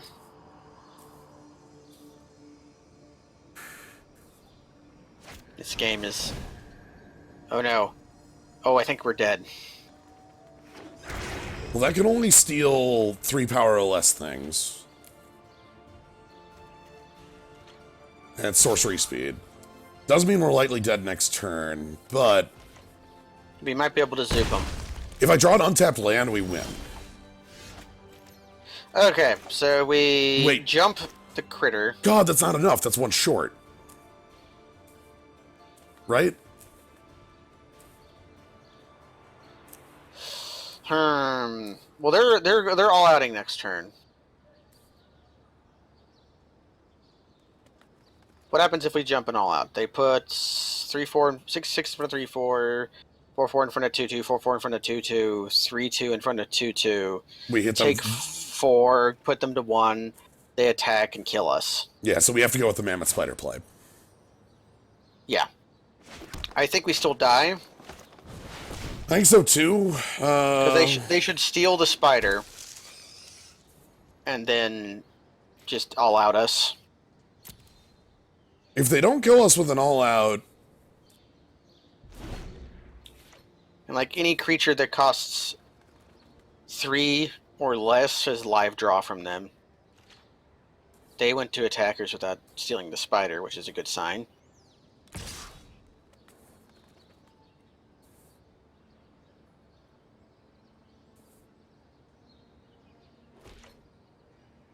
Do I take that hit? I think if we want to win, we have to take that hit and hope their hand is 2 dead cards, right? Yeah, because if they have +4/+2 and trample, I think we go to 3. Right, but I think so. The thing is, if their hand is 2 dead cards, we jump the Steeple Creeper, attack all in, get in for 6, and then skewer them and win. Yeah. So we take this hit. Yeah, we take the hit. If they have skewer, we die. If they have pump spell, we die. But maybe that we've got that Samba beat that our heart just can't beat. They probably have like Titanic Brawl. we have to try. We must have hope must live in our heart.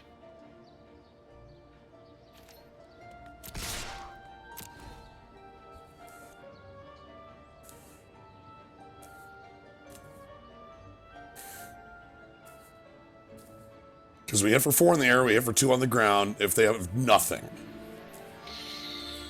So we have to believe that their hand is just mush. Okay, they're already going to blockers, so they don't have an untapped trick. They get to kill basically our entire board for this. Yeah, we get left with a boar and a 4/2.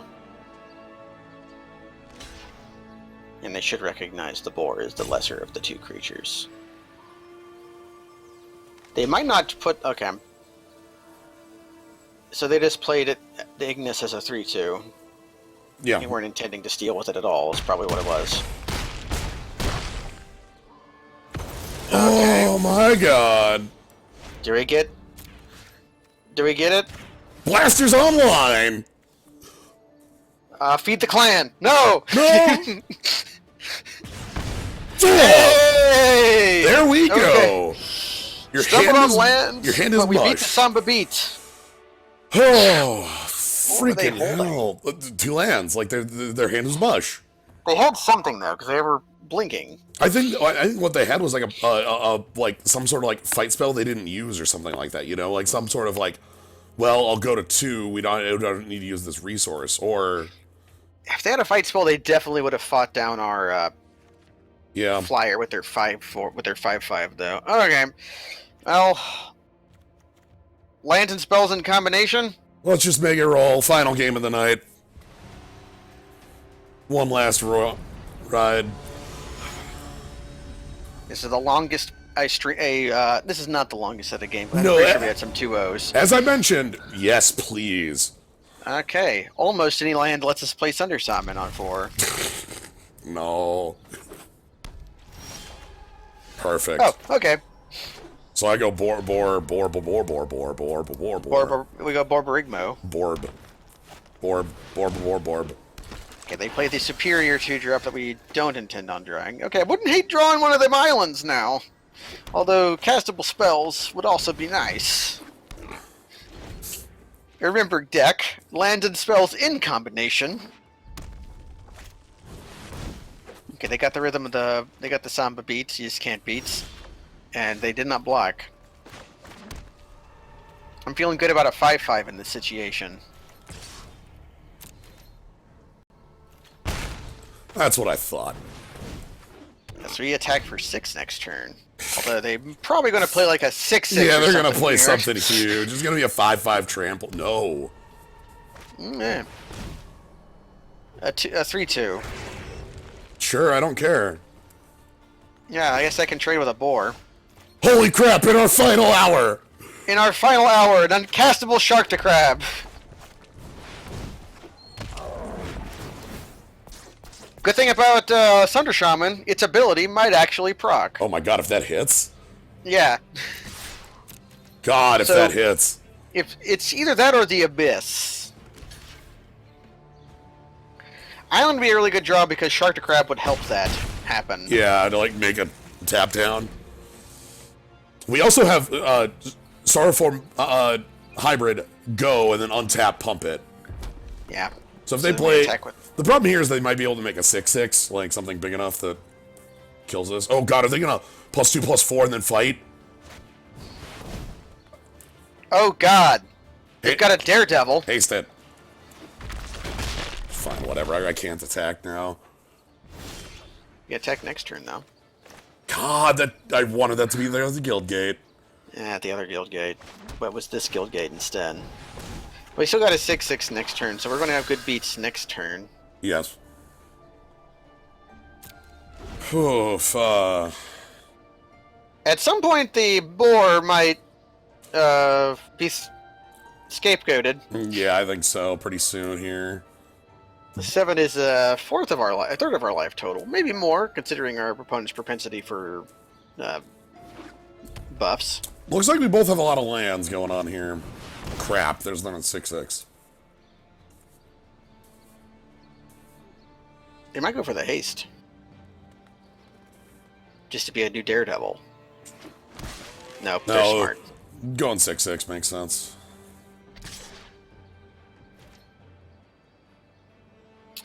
Dust, we take 7 now. Yeah, I'm gonna go no blocks at the moment. Well, I can't play that this turn. We can't play it this turn.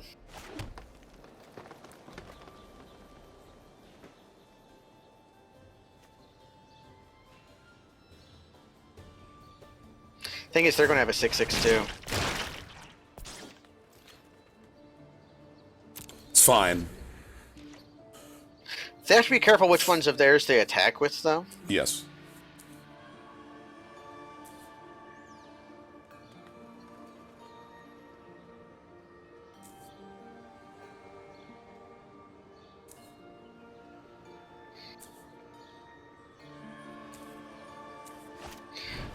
Shit! Oh, okay. We talked about that, how powerful it is as a choice.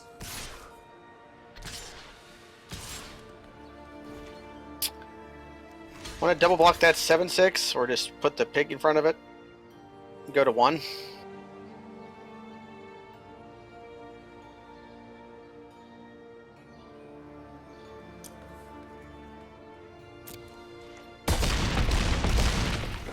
So last time, the Rhythm of the Night was quite not enough for our opponent to come back. But on the play, it appears to have been pretty good. Oh. Okay, we're hyper dead.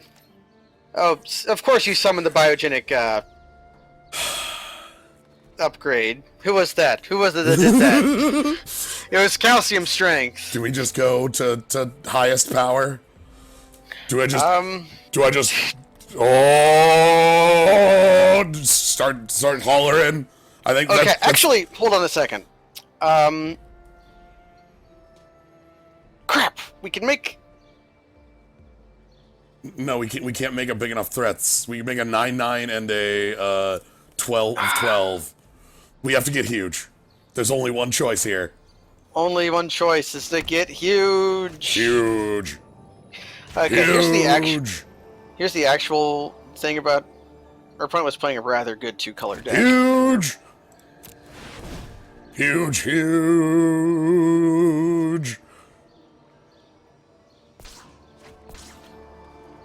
You have to block this. Don't forget to block this. Thank you for the sub, Kavanaugh. Time, it is huge time. And what else are we getting? We're getting beat down by the Rhythm of the Night. No, we're killing the Rhythm of the Night. Alright, they do have to block the They do have to block the 16-16 creature. 16-16. Yeah, you do not have to protect yourself at all times. This is not boxing. Just a moral victory. Yeah, we get to stop the Rhythm of the Night by getting huge. Okay, then we get crushed with their many powerful bodies. Mm-hmm. This one is well over, but it was a fun as hell game. Ah. So this is the Gruul deck I adore. Just oversized creatures and ways to give them haste. And like a couple tiny removal spells when need be. I'm very happy with the Crushing Shark Crab showing up for Moral Support in the final game. Never cast. Never cast. Showed up, what, twice? Oh, that's actually a good card. Alright, let's take our 1,800 gems and 5 packs. You get no chance at more. Was in our packs. Also, only 1,800. Do you not even get your draft back for 5 wins? 1,500 is your entry fee. I thought it was 2. Nope. It's like 2,500 gold for the small one.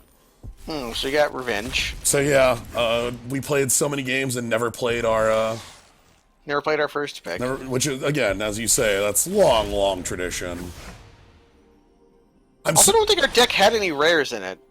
No, it had one. It was a 2/2. Yeah, it was a 2/2, and it was one of our best cards. There's that Pestilent Spirit. The Font of Agony. Mm-hmm. Which is a weird quest card. It's actually Quest of Agonies. Yeah, there's the card I was talking about. Not Trumpet Blast. So this is Trumpet Blast that, like, functions on defense?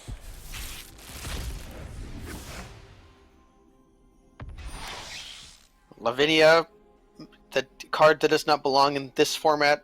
Really The human. Lavinia the human, that does nothing. Hard to cast Grizzly Bear. Lavinia, the card that makes it so Tron can't Carnio, and that's about it. Hey, Rakdos. Hey! Good splash in a Gruul deck is Rakdos. I love Rakdos. I do wish the animation had more coin flipping, but I do... I wish, like, every card gets a coin that comes up in front of it, and then it falls, and then everyone that gets tails just explodes. Yeah. Alright, well that was draft. We get to have a long one. As I mentioned at the beginning, one of the things I said about traditional draft, that traditional draft can go about an hour and like 15 to 3, and this one was 3 on the money, so... Hey, on the money. Because we played maximum games. We did play... I think we might have gone 2-0 a few times. Yeah, we went 0-2 in our second to last as well, but like we played maximum rounds, I suppose, so... We played maximum round. We played maximum. Thanks for the stream. Do you have a schedule for streaming this week? I should update my Twitch page to actually reflect reality, which I haven't done in years. Tomorrow should be the return of Final Fantasy XII. Should be. That's contingent on internet being fixed for Luke. Then Thursday's Dragon Warrior Monsters. We'll be having our duality stream going on where where more and more powerful slimes and dragons appear. Yes, that is certainly what will be happening on my stream, is slimes and dragons and nothing else. Nothing, no other things. And then I do plan on doing more Tales of Vesperia somewhere in the week, probably Friday. The thing is, I want to play more Tales, but I have these other things that I'm just, doing, so it's like, okay, well, I'll do Tales on either the weekend or on Friday, so...